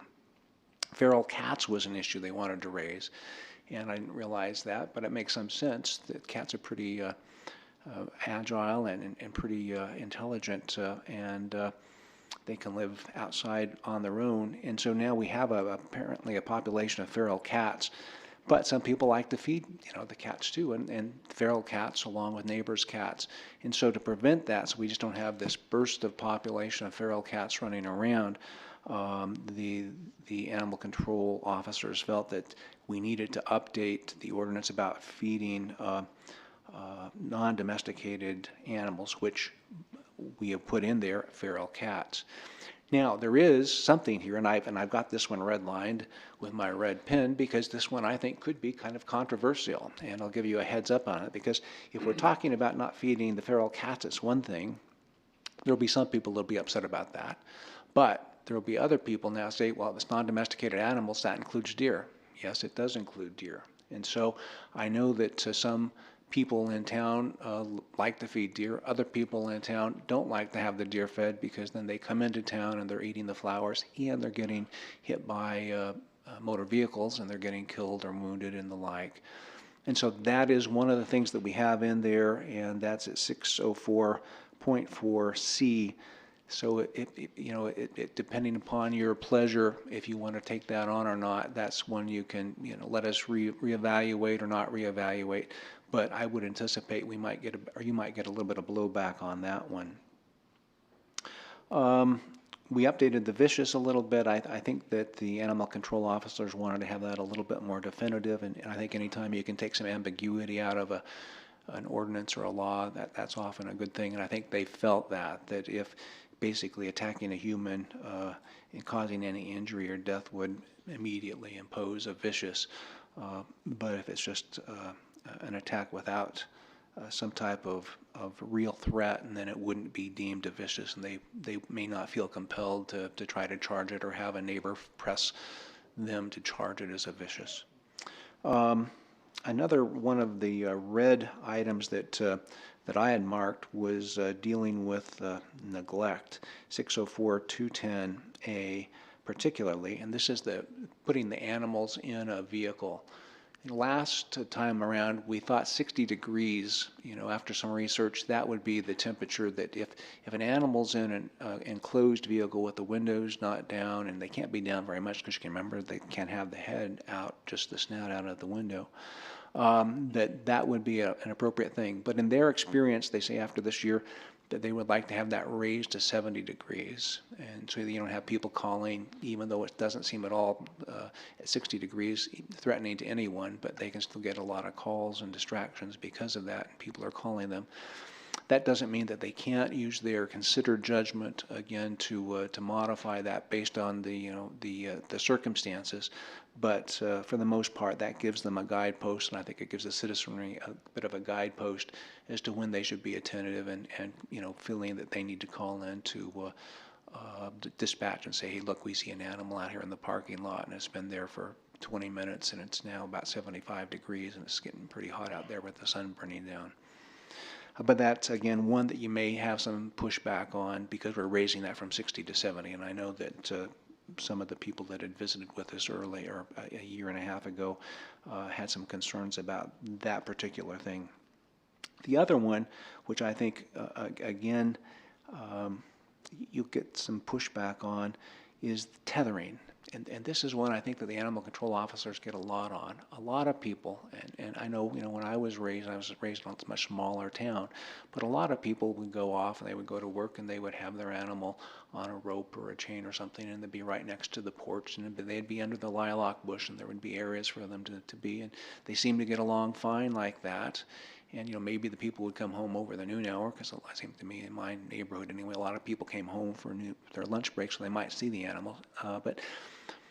But they'd be there all day basically, and they would be tethered all day. And I think there's still that mindset out there in a lot of the parts of the community, and they don't have relatives to come in and take care of it, and they don't want to. They don't have an area where they feel comfortable making maybe the doggy thing. Maybe they're renters in a rental house, but so the animal control officers felt that the tethering thing could be elongated, but it's a big jump because we went from 2 hours and 24 hours to now 10 hours and 24 hours. Basically, I think so that people can get ready for work, get their dog or cat out there, and then get ready for work, go to work, and come back and by the time they're back, it could be 10 hours. Particularly if you're commuting for a job out in the oil field or something like that, or on a ranch. And so, in that regard, again, that's one of those things that you may want to think about. That may be a little bit long. It seems as a practical matter for those people who are going to tether. That seems to be about the right amount of time that they should be able to do it, and gives them some guideposts. They can't go any longer than that, though, too.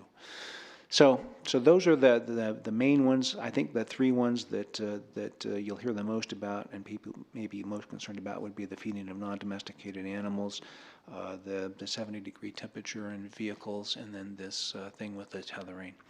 There are some other minor changes in there, but realistically, I was pretty surprised that the animal control officers didn't have a few more suggestions.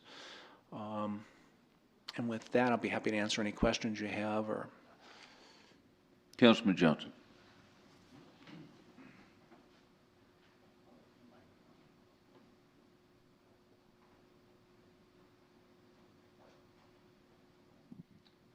So I guess on the definition of feral cat, how are you going to prove the cat's feral? I have a cat, and from time to time he likes to bolt out the door, and he hides from me, and he runs from me, and doesn't want anything to do with me, and he takes off down the road and comes back a few hours later. Is that considered a feral cat?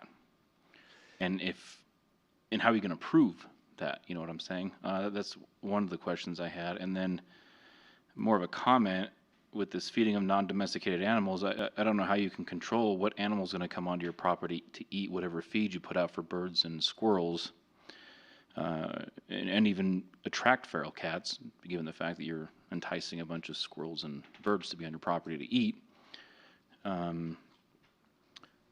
And then you also need to take into account that you would need to be comfortable with the fact that ticketing and even taking somebody to jail would be a possibility for someone who simply wants to put a bowl of milk out for a cat. So I would be totally against that section of the ordinance, but I'm also curious as to how you would prove what a feral cat is. Thank you for that question. Councilman and Mayor and other council members, feral cat, I think basically we put in there some indicia of what a feral cat could be, but in essence it's going to be, you would prove that, and like any law enforcement officer would prove some type of a definition. Neighbors, is this your cat? Neighbors, have you seen this cat around? Do you know if this cat ever goes to anyone's house particularly? No, the only house it goes to is Mrs. Jones. Does she own any cats? No, she just puts food out for them, and we see that, and we see the cats go in there, and then they leave, and then you go to Mrs. Jones, or you go up to Metro Animal Shelter. Any licenses for cats from Mrs. Jones? No, Mrs. Jones doesn't have any animals that she's licensed at all.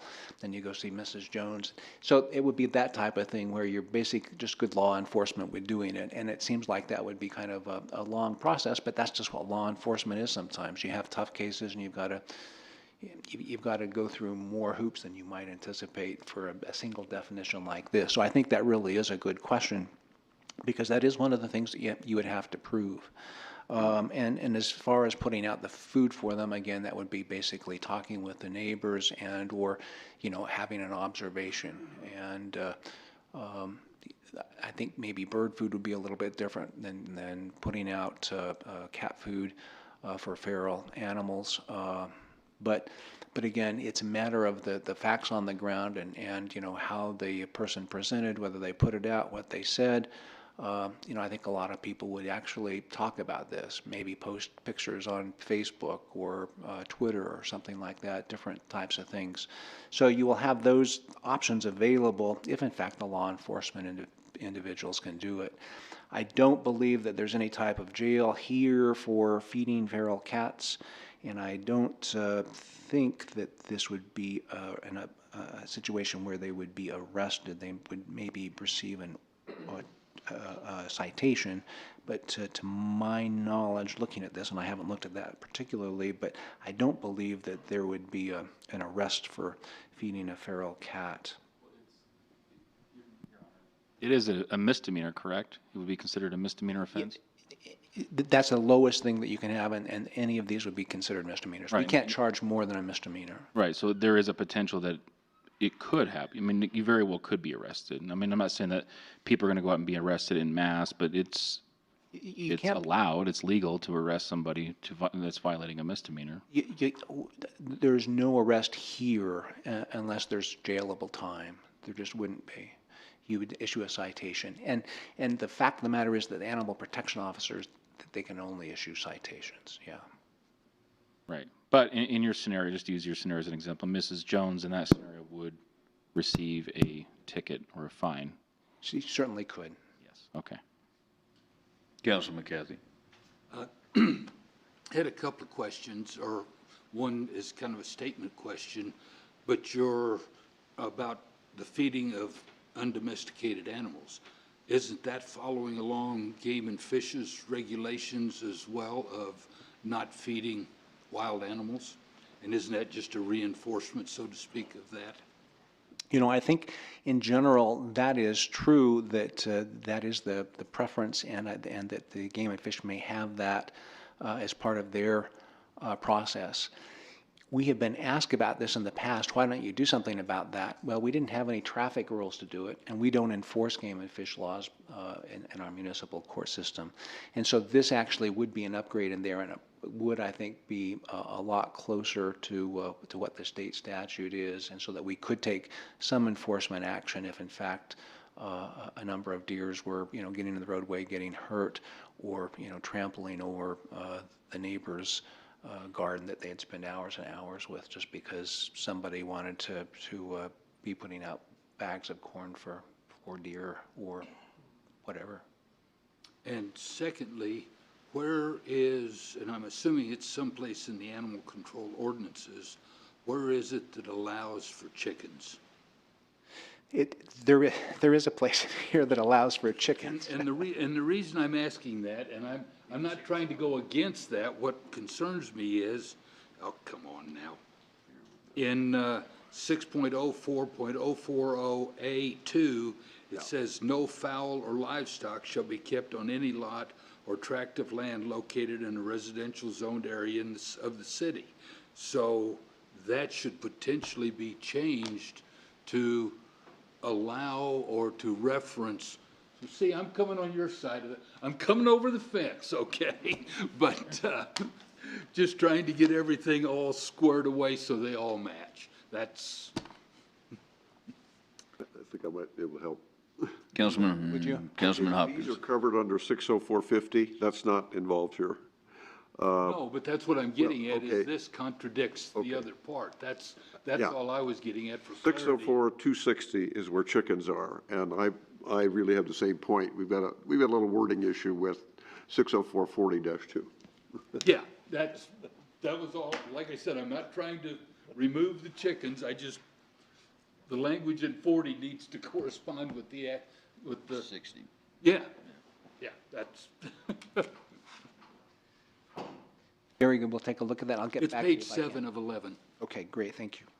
Page 13 in the packet. Okay, great. Yeah, I thought he had the ordinance there. That's why I was saying page 7. But yeah, it's 13 in the packet. right above the feeding of non-domesticated animals prohibited. Right. You're my editor, but I caught the same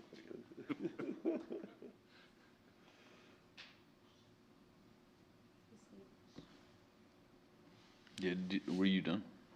That's it. Okay. Vice Mayor Lutz. And I don't, this honestly might not play into the ordinance, but we had all received an email not that long ago, from a citizen who I think was just maybe not comfortable, that when they had called about, I don't honestly remember what kind of animal, some type of animal, and called and asked Metro to trap it.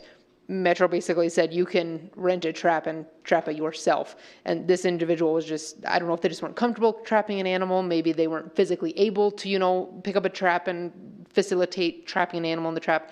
I don't know the details, I'm just bringing this up because we had a citizen complaint about it and we're discussing animal control. So once again, I don't know that that necessarily plays into the ordinance, it might just be like general operating procedure, but we might as well talk about it when we're going down this hole. Councilman Bates. Thank you.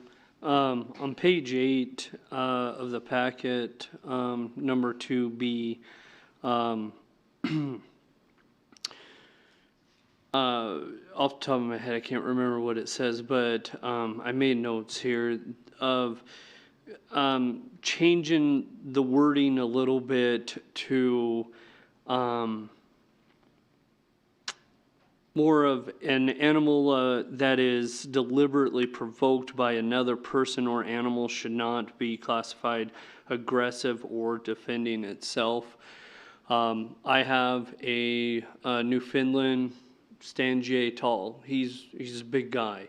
I take him to the dog parks and turn him loose, or if I'm walking downtown or wherever, smaller dogs attack him. He doesn't attack them, but smaller dogs attack him, which that would show they're aggressive. But if he turned around and did, even though he's on leash or he's there, is my dog the aggressor? Is my dog the one that should be punished?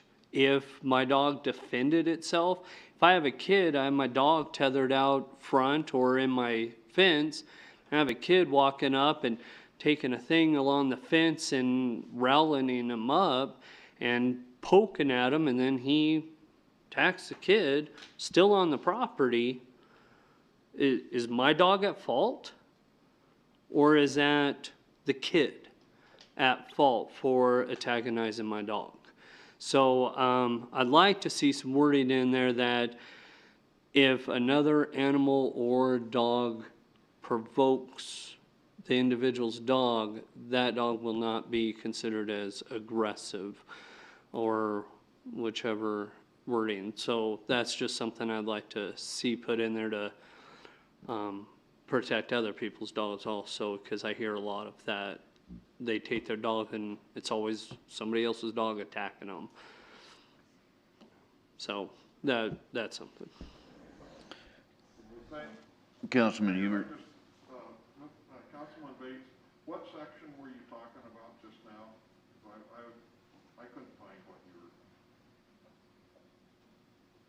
I do believe it's on page 8 in our packet, under the new ordinance, number 2B. 6.04.010. Thank you. Oh, sorry.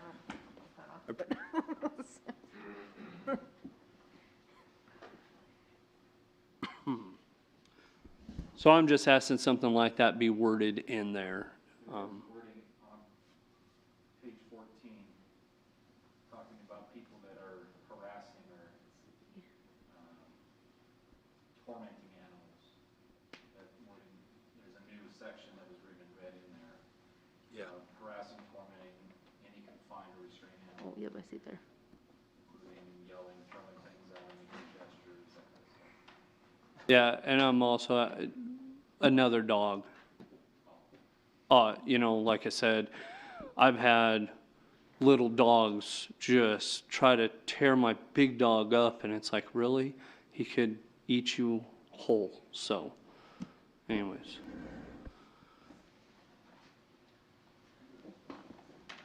Councilman Powell. Thank you, Mr. Mayor. John, it's been a few years since this issue came up, and we've had neighbors complain that their neighbor has been feeding pigeons, and that the pigeons are actually damaging the roof of their home.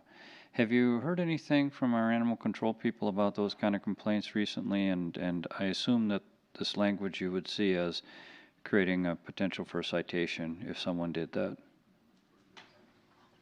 I have not heard about that, Councilman, at least recently. It seemed like about 10, 15 years ago, well before I was on, in with the city, I'd heard about that, but not recently, so that's news. But I do believe that this would be feeding non-domesticated animals, and that probably would be covered under the code if the council adopts it.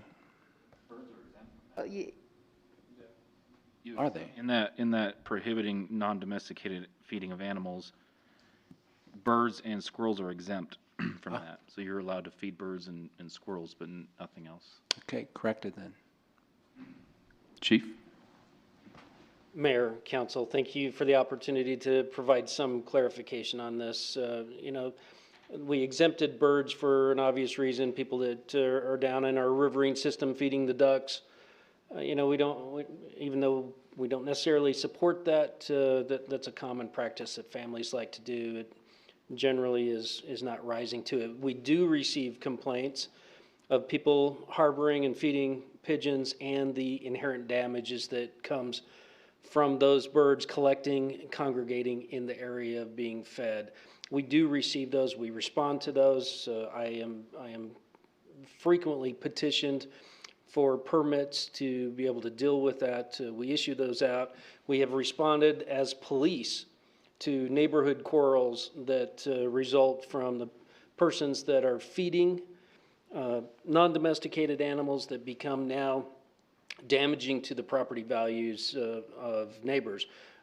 Rodent infestations of the neighbors originating from it, damages to their roofs. There are whole neighborhoods in our community that are known for those very problems. And so we deal with these in a variety of ways. The language of this is the intent. And again, we look at legislative intent which is what is before you today. That legislative intent is how the enforcement officers are going to look at these individually.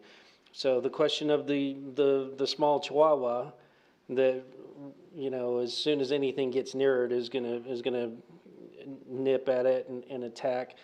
We're going to be very slow to, that's a dog, a dog breed, for example, that is going to act that way, but is non-aggressive in other circumstances.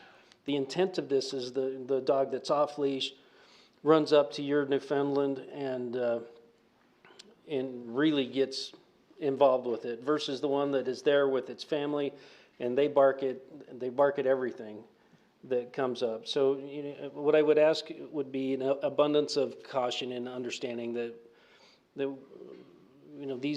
these are enforced according to the legislative intent of it. We're not looking to isolate out these things that clearly everybody would agree. We're not tackling people to the ground and hauling them off to jail for some of these violations. Lieutenant Dabney worked closely with the animal protection officers to find out what are the holes in this, what are the things that we are seeing and what needs cleaned up.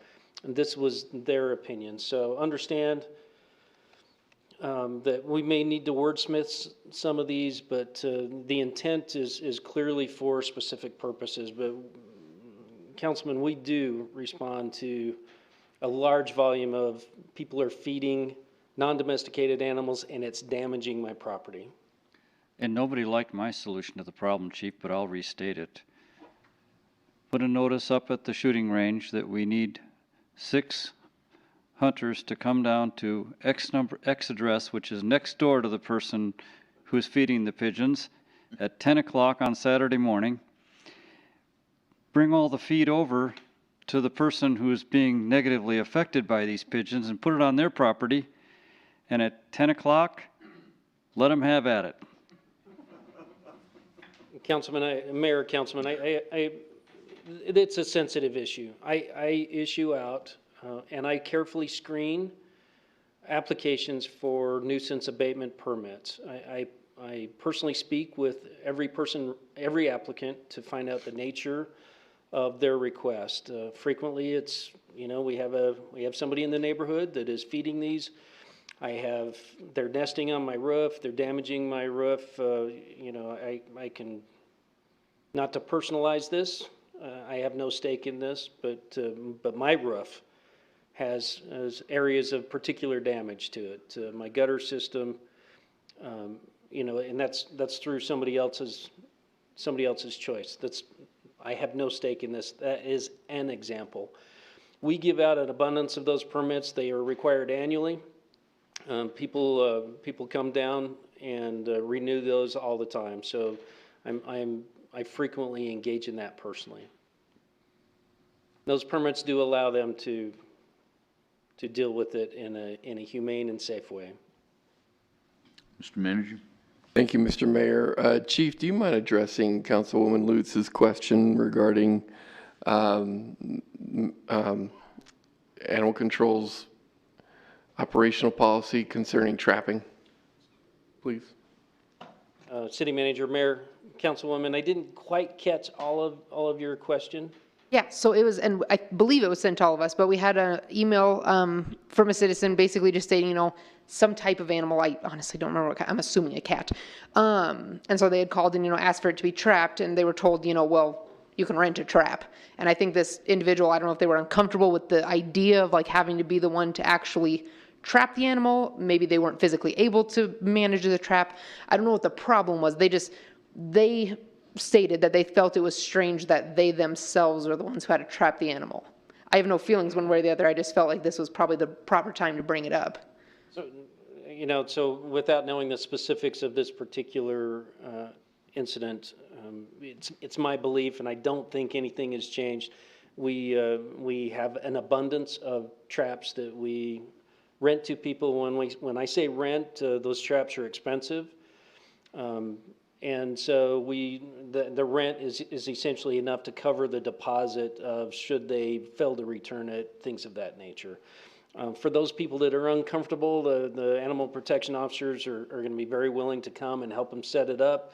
When it is activated and there's something caught in it, we respond and we deal with the animal. So we try to take care of that. I agree, some people may not be comfortable.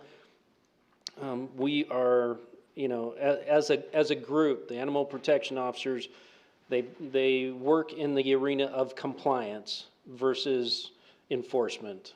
It's only when people show to us that they refuse to be compliant that we jump to enforcement, or in areas that we have identified as a community, we have to do something about this ongoing problem. So customer service is important to us, and it's my belief that they would respond to that person's request with compassion and understanding and assistance. Councilman Huber? Thank you, Mr. Mayor. And Chief, I have 2 points.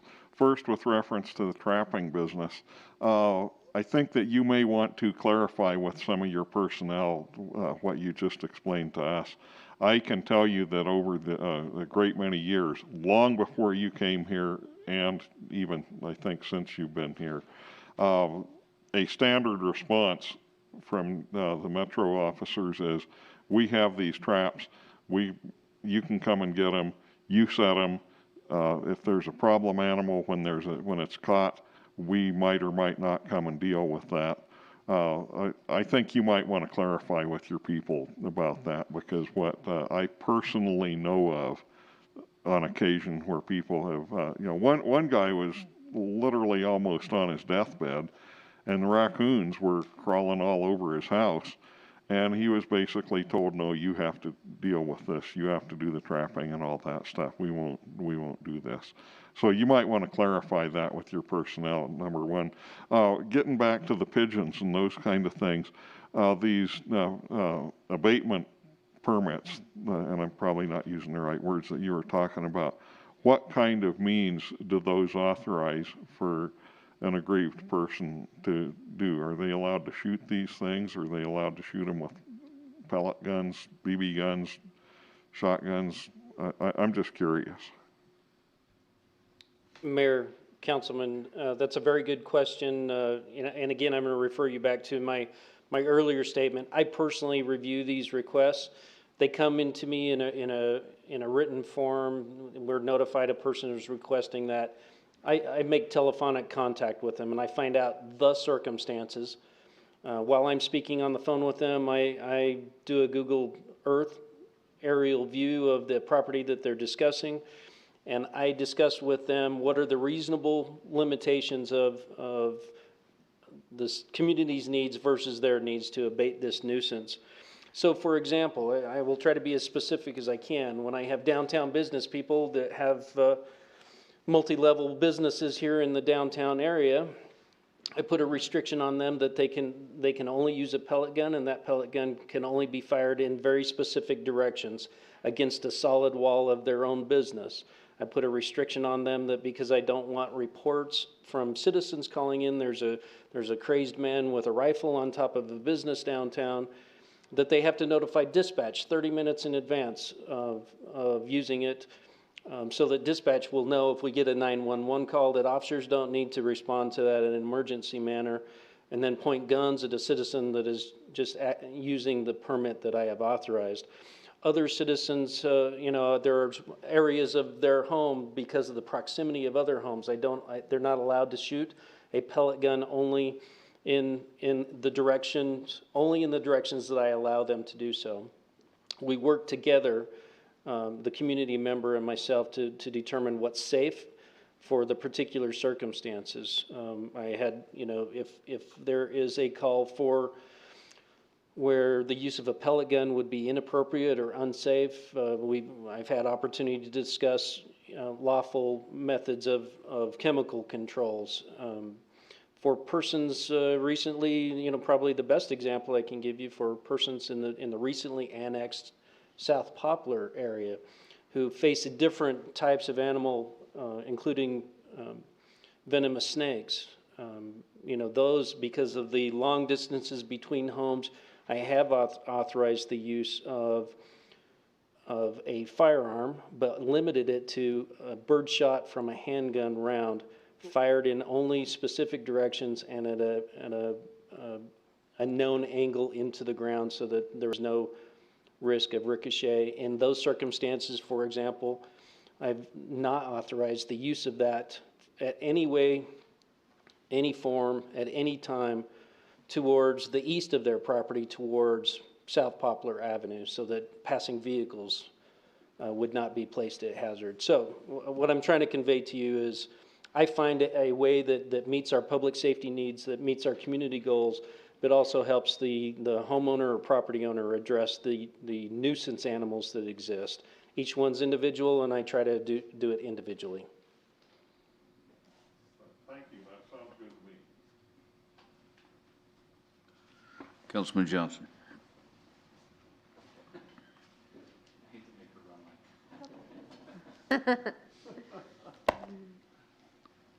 Mayor, while I'm waiting for the question, if I could address the feral cat issue, the definition of feral cat, this is a direct result of our correspondence with our shelter manager.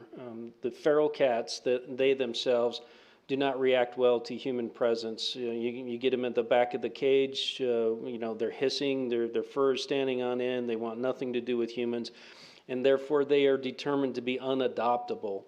And so we euthanize a large percentage of those feral cats. If they're not a kitten, feral cats are unadoptable and they're being euthanized. And I think the intent of the recommendation before you is to reduce the number of these animals that are being euthanized, because people are providing the mechanism for them to flourish and prosper in our community, but then they become the nuisance. They're trapped, they're brought to the shelter, they're unadoptable, and unfortunately unadoptable pets end up being euthanized, and we're definitely trying to minimize the number of euthanizations. I guess my first question is there a penalty phase on this? I guess it's more to the city attorney. Or is this based off of the misdemeanor up to a $750 fine and 6 months in jail punishment? This would be the same punishments as with the existing ordinance. and that it is a misdemeanor, and for the most part, it's up to a $750 fine. And I did like your comment about the legislative intent, Chief, but as we all know, legislative intent loses its meaning, especially over time. I have a real issue criminalizing somebody feeding a cat. I mean, I just have a huge issue with it. I know that we're not going to be rounding up people and throwing them in jail, but I mean, there is a possibility that Mrs. Jones feeds a cat or continues to, and she gets a ticket and she forgets about it, and then she gets a failure to comply warrant issued for her arrest, and she goes to jail all because she was feeding a cat. So I am going to be voting against the ordinance if this does go through. If we don't change it, I will not at all be in support of it. Vice Mayor Lutz?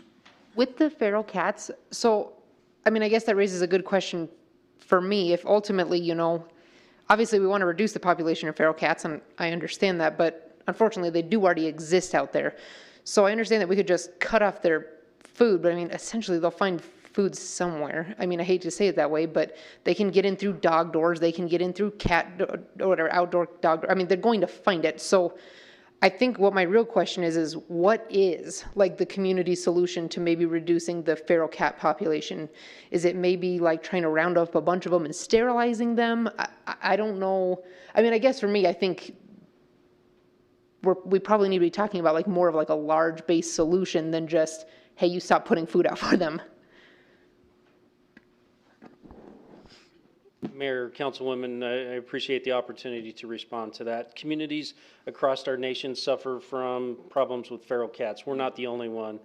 Many communities, and I have personal history with a process of rounding them up, entrapping them, sterilization, and then releasing them. That has significant budgetary impacts. So so that is an option. It's one that I'm familiar with. It's one that I have personal experience with.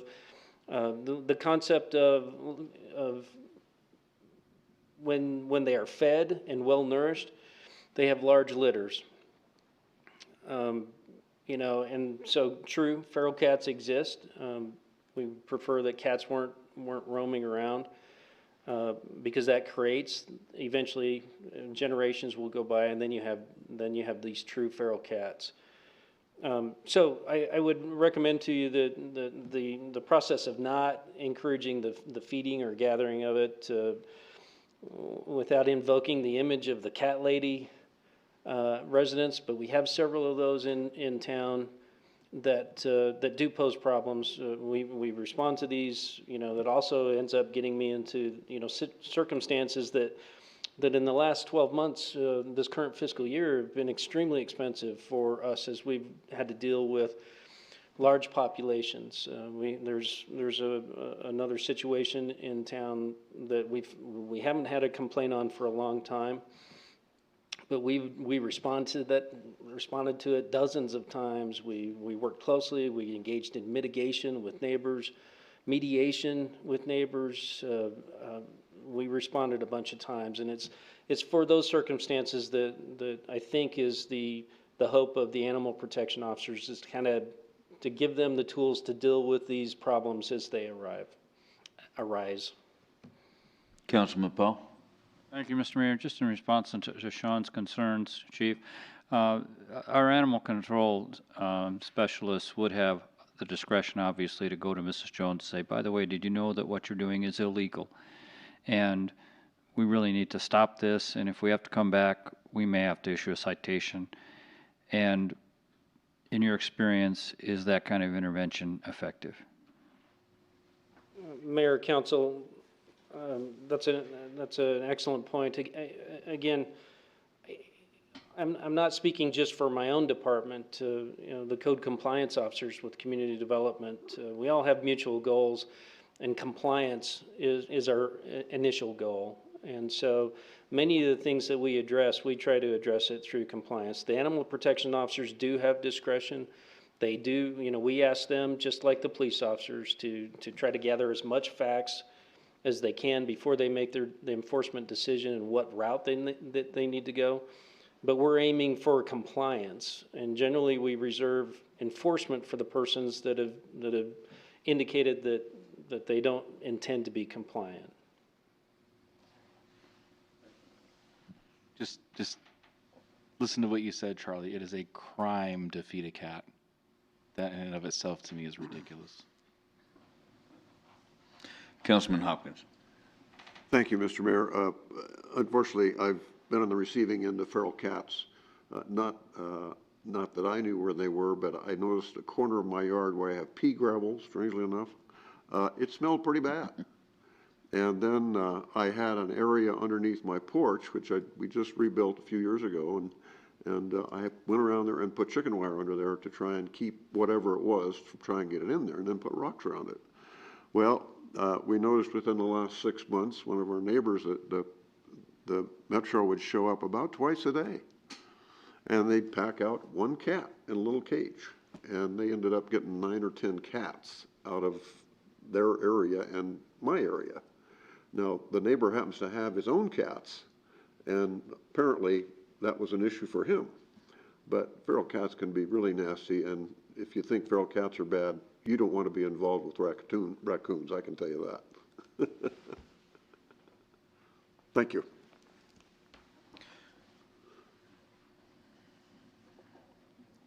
Mayor, if I could just address one more. Yeah, go ahead. My police officers and my animal protection officers have had to deal with somebody who is intentionally feeding raccoons. Those raccoons were causing significant damage to neighboring roofs, soffits.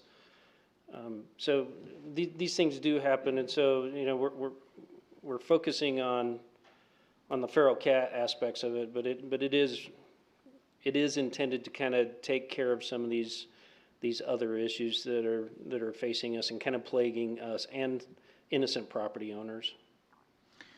Councilman Hebert. Thank you, Mr. Mayor. And with reference to the raccoons, my reading of that would be that they would be a non-domesticated animal and that it would be illegal to feed them or do those other things.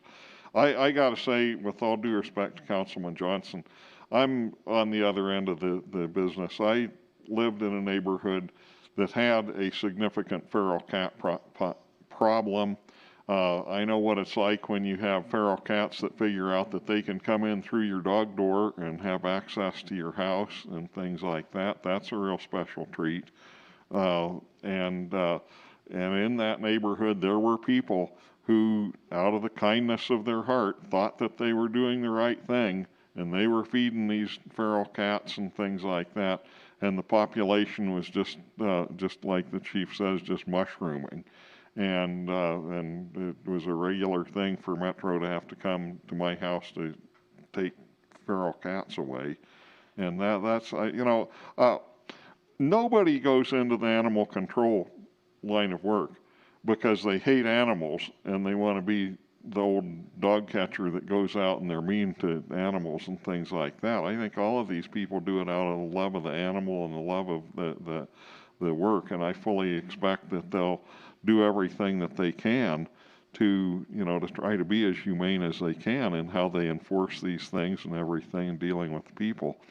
But boy, I got to tell you, unless you've had a feral cat problem around you, you don't know what you're in for. That's not something that you want. And so I'm on the other side of that issue. Councilman Bates. So I agree not feeding the cats, but something I do want to bring up that Councilman Johnson, I do have a handicapped sister that lives in by Fort Casper area down there, and she's handicapped. She's slow. She does live there, but she loves animals, and there's months that she will not feed the cats, and then there's times that she forgets and she will feed them. And I understand that your officers and everybody would hopefully and most likely will work with her and stuff, but that that's somebody that she's 34 that is handicapped, that does it not intentionally necessarily, but could turn around and receive one of those fines, and she is on Social Security. And to fine her for something that she mentally forgets that she can't do, that would not be fair to her or anybody else that's similar to her. I don't think that the officers in Metro would, but it does, by saying that it's illegal, she's one that could end up being one of those people, and that's an area that would be really hard for me where I stand, being my sister, but yet I agree. So just something to think about, that there's a lot of people out there like her. Chief?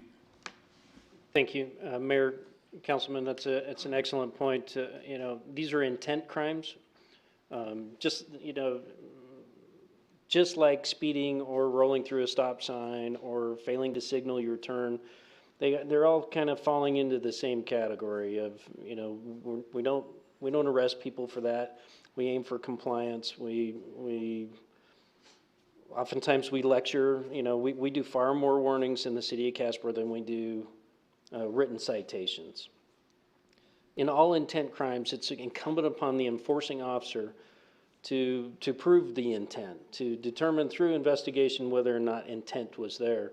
And by definition, a person who has disabilities, mental incapacities, it's very difficult for us to prove the mens rea of intent on that. And so we tend to handle those by completely different ways. We're acutely aware of that. We look for those circumstances, and my officers respond on, three, 4 times a day to persons that may not be thinking correctly, and therefore are not charged with things. They're not taken to jail.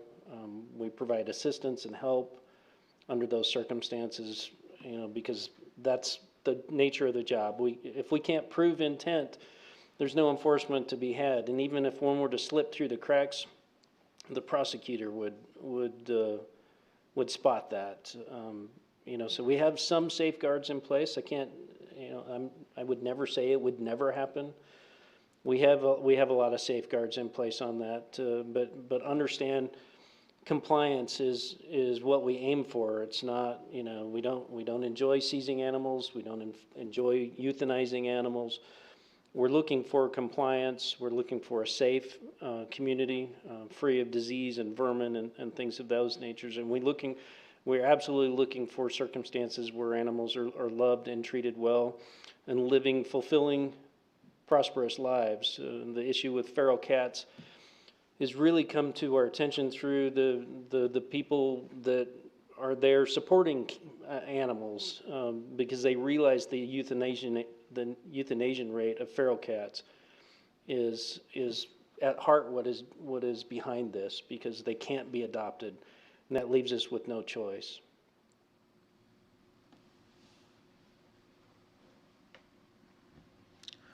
Mr. City Manager, anything else?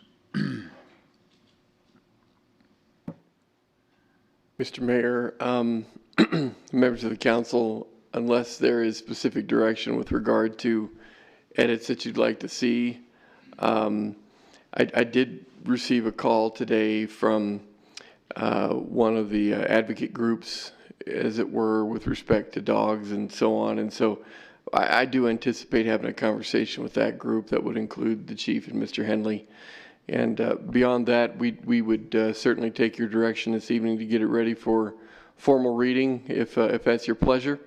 Or if there's other homework we need to do, we'd be happy to take that direction as well. Would this end up being just one reading, or would it go through a 3-reading process? Mr. Mayor, it would be a 3-reading process, yeah. And I would actually recommend that if you are interested in moving in that direction, that we start in the second meeting in July. Okay. Everybody good with that? I'm not good with the ordinance, so. Back to one of the things. Okay, all right, looks like we got enough thumbs up to move forward on that. Okay.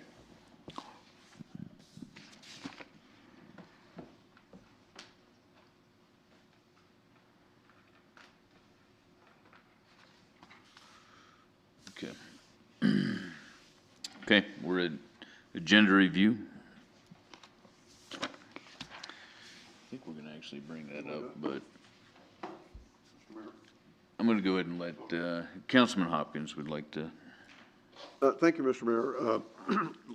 No real comments on the agenda for July 7th, but one of the things I might like to consider is basically including a discussion or suggested discussion for a future work session regarding council rules. There's a couple of places that I think we have varied significantly from the rules that we have written down, and I don't recall within the last 4 or 5 years changing many rules. But one of the things that we started doing fairly recently is we essentially have a hearing at each reading of an ordinance. And within the rules, I believe in the rules, it says that we have a public hearing and then we accept comments, at the end of the meeting, and now we're doing it, somewhere midway in the meeting. And I just wonder what council thinks of having a discussion and just going through a general review of council rules. So let me segue onto that. The manager and I had a discussion about that, and it seems like the last few big issues that we've had, every public hearing ends up the same people coming back, but this time they're gonna quote Shakespeare and not Abraham Lincoln. But it's the same argument, and it's the same things that take place. I think in our discussions, it was changed a while back. A prior council wanted to allow the public to talk at each of the hearings, of all 3 hearings.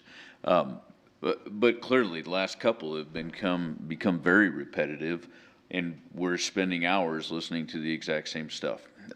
So the discussions we were having was potentially having one of the 3 be a public hearing.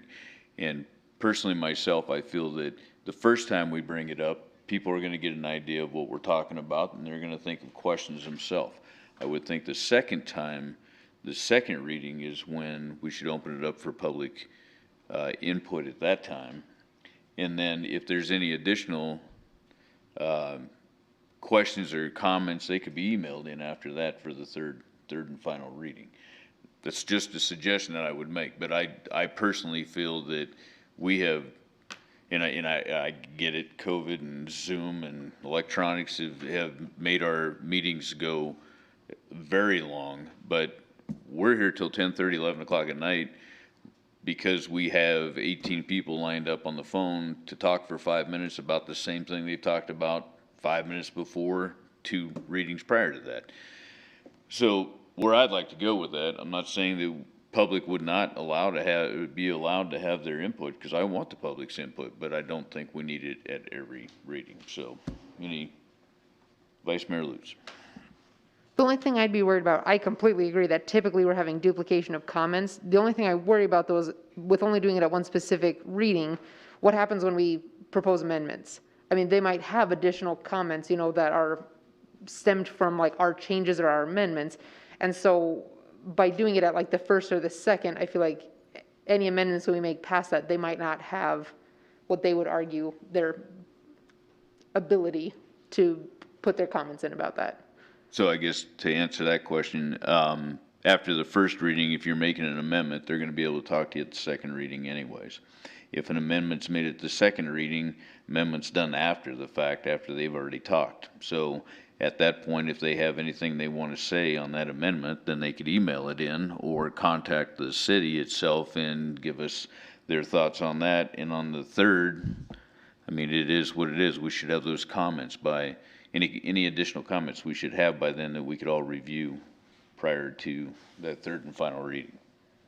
Mr. City Attorney, do you see any problems with that in the sense of somebody could obviously make the argument that they don't have access to email or access to a phone to call City Hall? I think that people can say that, but got all of these people down here at City Hall, you walk in and you say, I don't have access, I need to get the message to all of the councilmen, that would happen pretty darn readily. So you can always dream up something, I suspect, that someone's going to have some particular difficulties, but I think the city's been pretty accommodating with trying to help folks if they call in. I know I'll take calls from public wanting to chat with me about this or that. So, I don't think that there's a legal problem with it because we have plenty of options out there. Yeah. Councilman Pacheco.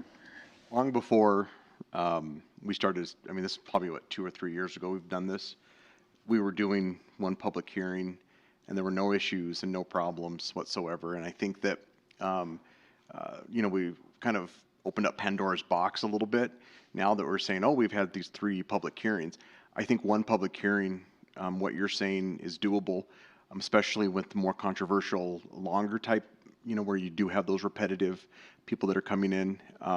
But I think one public hearing is sufficient, and I've thought that from the very beginning. So I think that it would be fine.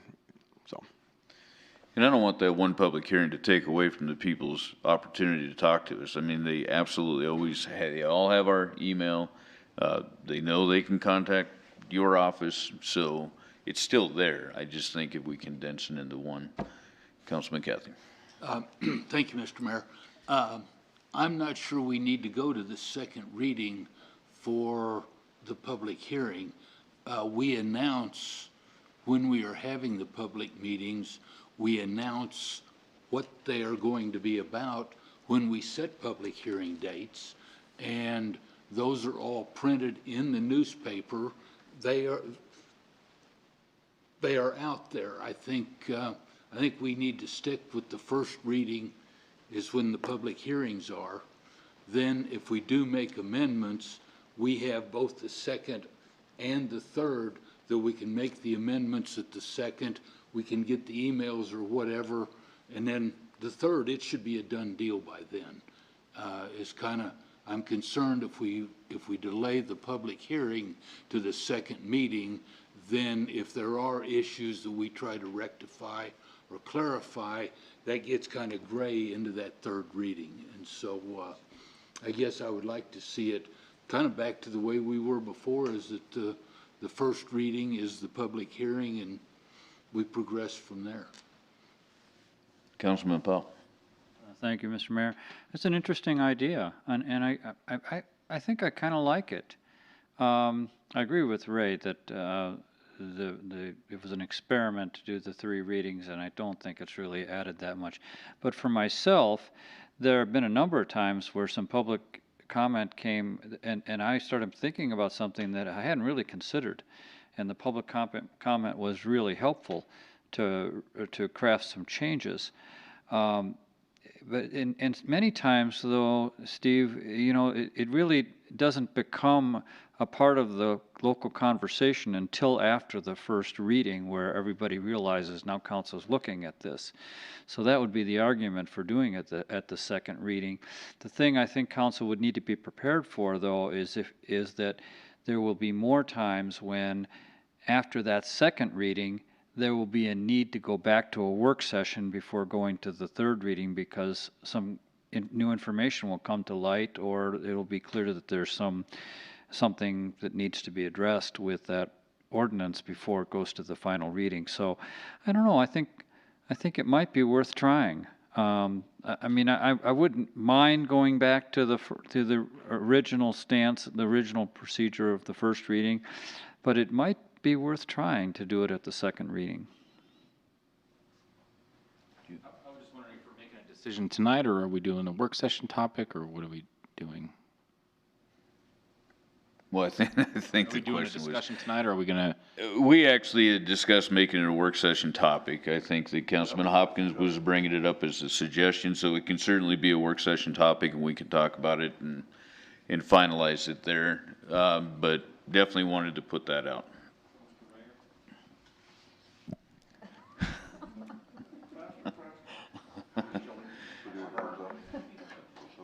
Yeah, I think so here in a second. Councilman Huber. Thank you, Mr. Mayor.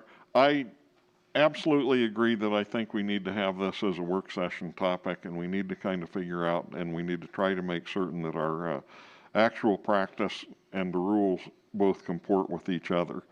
And as we think about this, I would suggest that we think about how do we want to have our decision-making structured.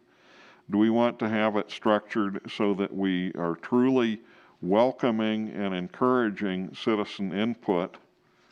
Or are we just, well, yeah, you can have your input, but only subject to our rules and only when we tell you, and that kind of thing. And I don't mean that in the sarcastic way that my tone is coming across. But I really liked the idea when we started having public comments at each reading. And yes, it has resulted in longer meetings. It has resulted in a lot of people coming in and just repeatedly over, 3 times coming in, taking their 5 minutes and saying the exactly same thing each of the 3 times. A temptation is to give the mayor the discretion to say, Mr. Schmedlap, you're repeating exactly what you said to us 2 weeks ago. Do you have something, in court? Judge asked and answered, let's move on.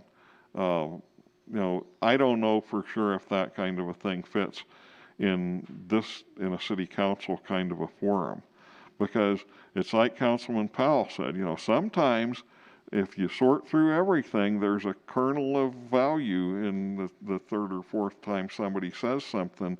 Sometimes that's when it finally says, oh, this is what that guy's talking about. This is what he meant. And now he finally explained it a little bit better.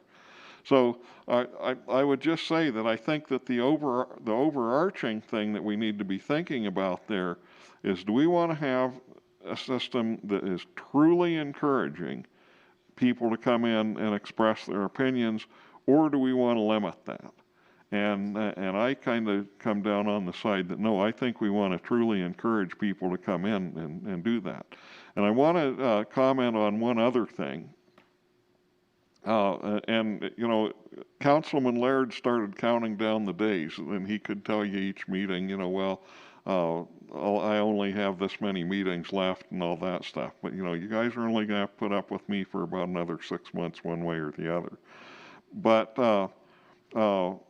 I do think that it's really important that we, that we try to encourage citizen input.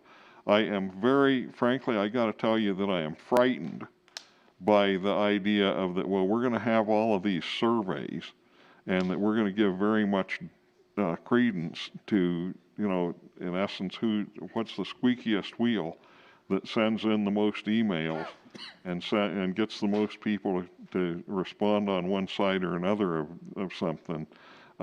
Because that's not really the way that representative democracy in the United States works. We are a republic. We are not a pure democracy.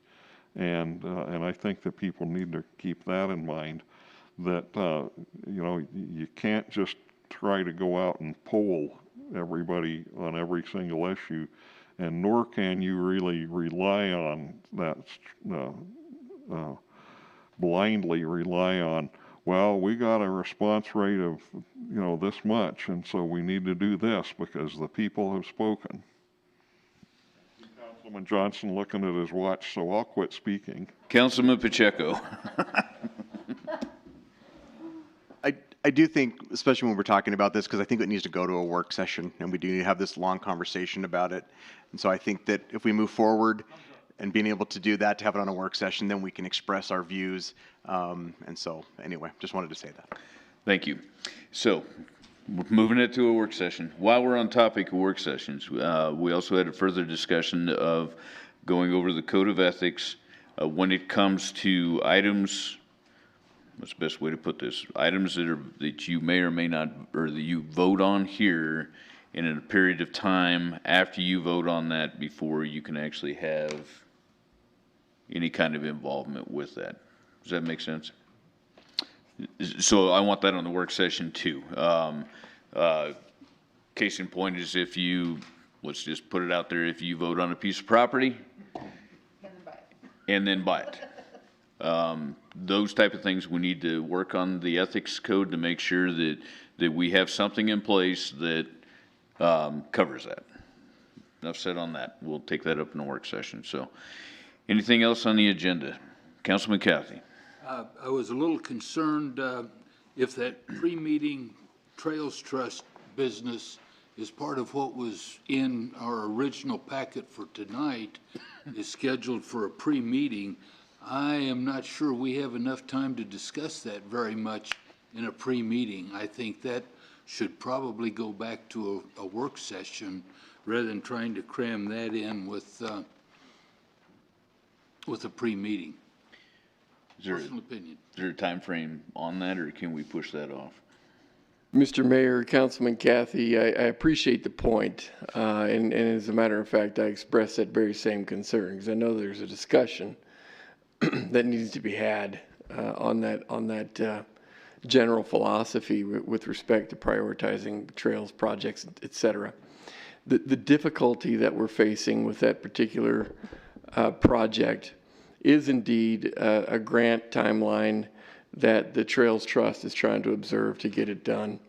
I certainly would have preferred that be had tonight, that discussion would have been had tonight, but the trust expressed real concern that they didn't have their data together and all of their information put together in order to present it to you in a more complete fashion. And so they asked for that abeyance to continuance to next week. And unfortunately, mid-July is what we're looking at in terms of that grant application deadline. Mr. Mayor, Councilman, I could certainly suggest to you and to the group themselves that having an earlier start time for the pre-meeting would be in order to give council that opportunity to evaluate this discussion and proposal in a little more detail.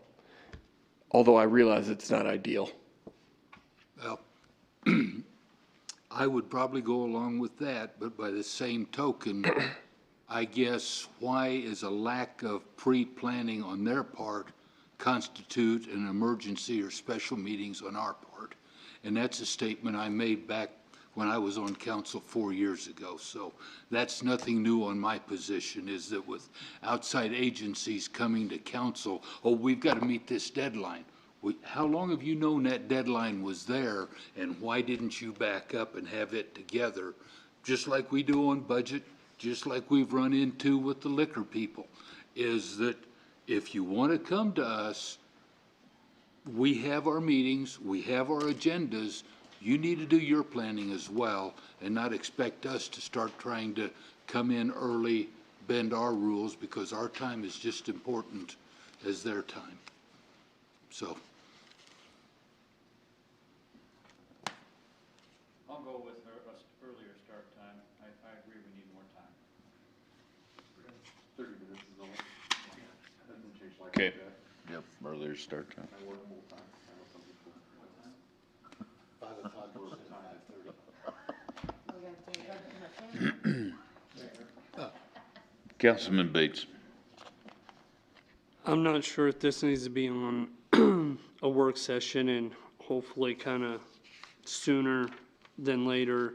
But I don't know who all got to go to the municipal golf course and take a look at what they did, Johnson's group has done, and they are requesting that the balcony windows, they'd like to see those removed and a guardrail just to be put up, and so it's open.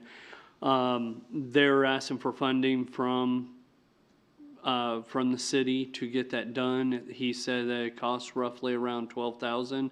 He's hoping to get it done before July or before July 4th for sure. So I'm not sure if that's where we could fit that in, if that's something we can fit in quickly and decide if that's something we want to do. I think it's a great idea. I support it very much so. But I don't know if that is something where we would put that or how we could get that done. But that's something he really stressed to me, and I agree.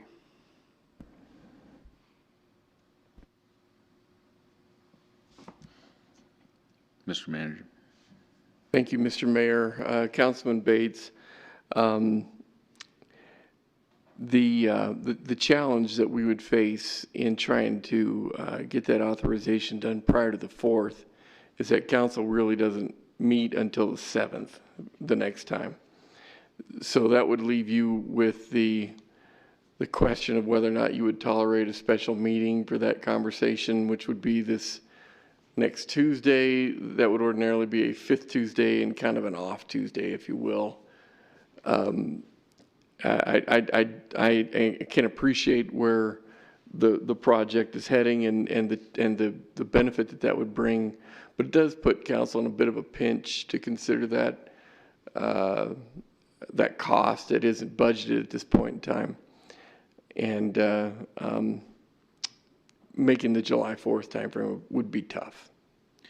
Mr. Manager, if I heard him correctly, though, Mr. Johnson, I think that he said this season. I don't think it was definitely, unless something changed, I don't think it was the 4th. I think it was just getting it done this season, you know, or as soon as we could after the fiscal year of taking care of that. Okay. Councilman Bates. Yeah, he just stressed, when I was there, he mentioned before then, if it was at all possible. So because they got such a late start on the golf course, and he just thought that would be a great idea, but I was just bringing up what he was requesting, so. Anything else on the agenda?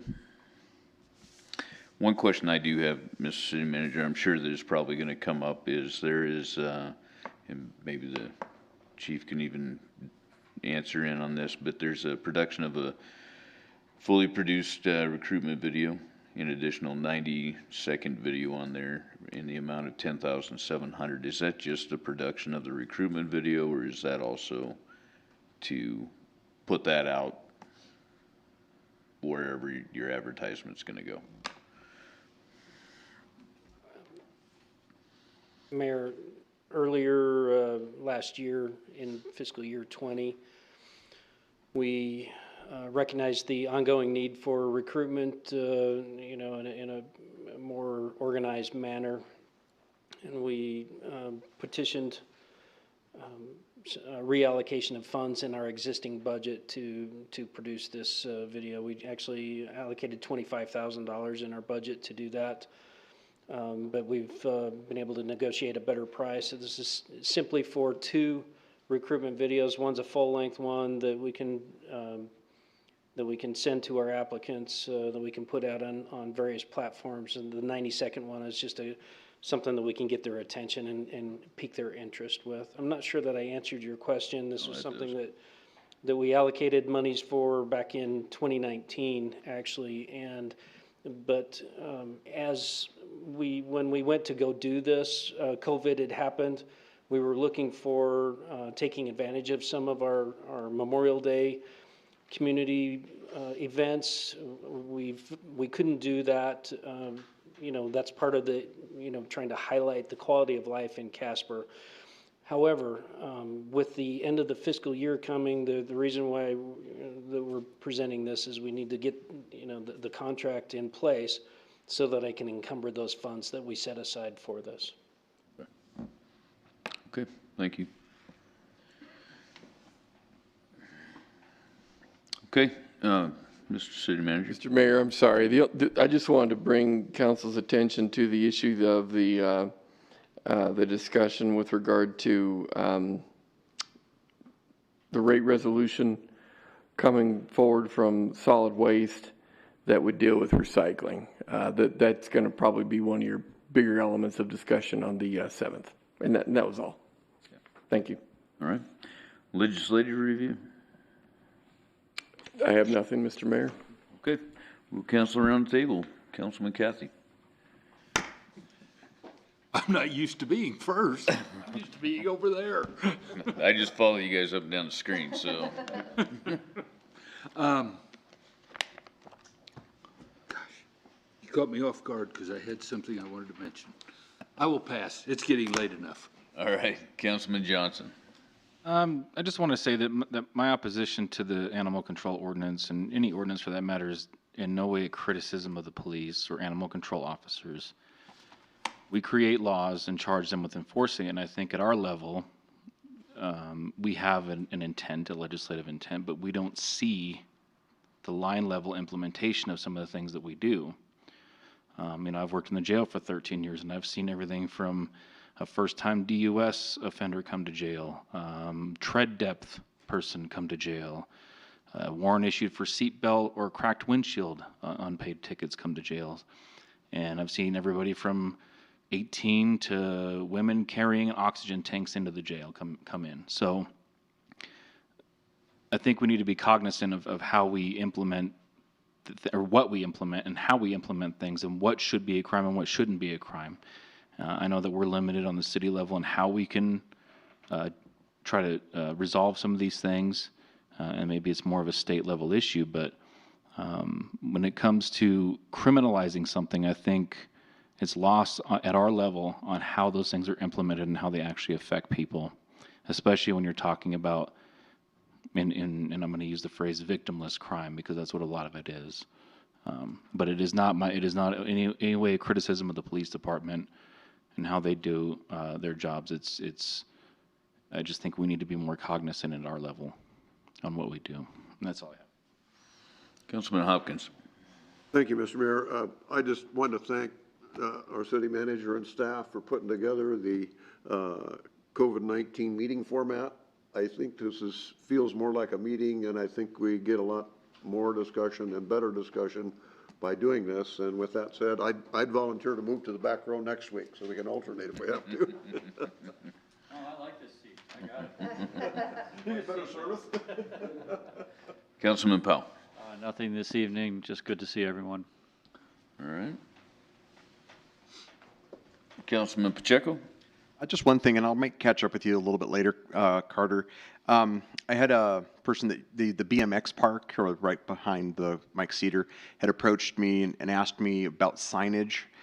There's nothing really that says any signs kind of saying that by Mike Cedar, and so maybe I don't know if that's a question with Mr. Cortez and you, but I usually call you ahead. I don't like put you on the spot usually in meetings like this, but I thought I'd do this real quick because he called me on the way over here.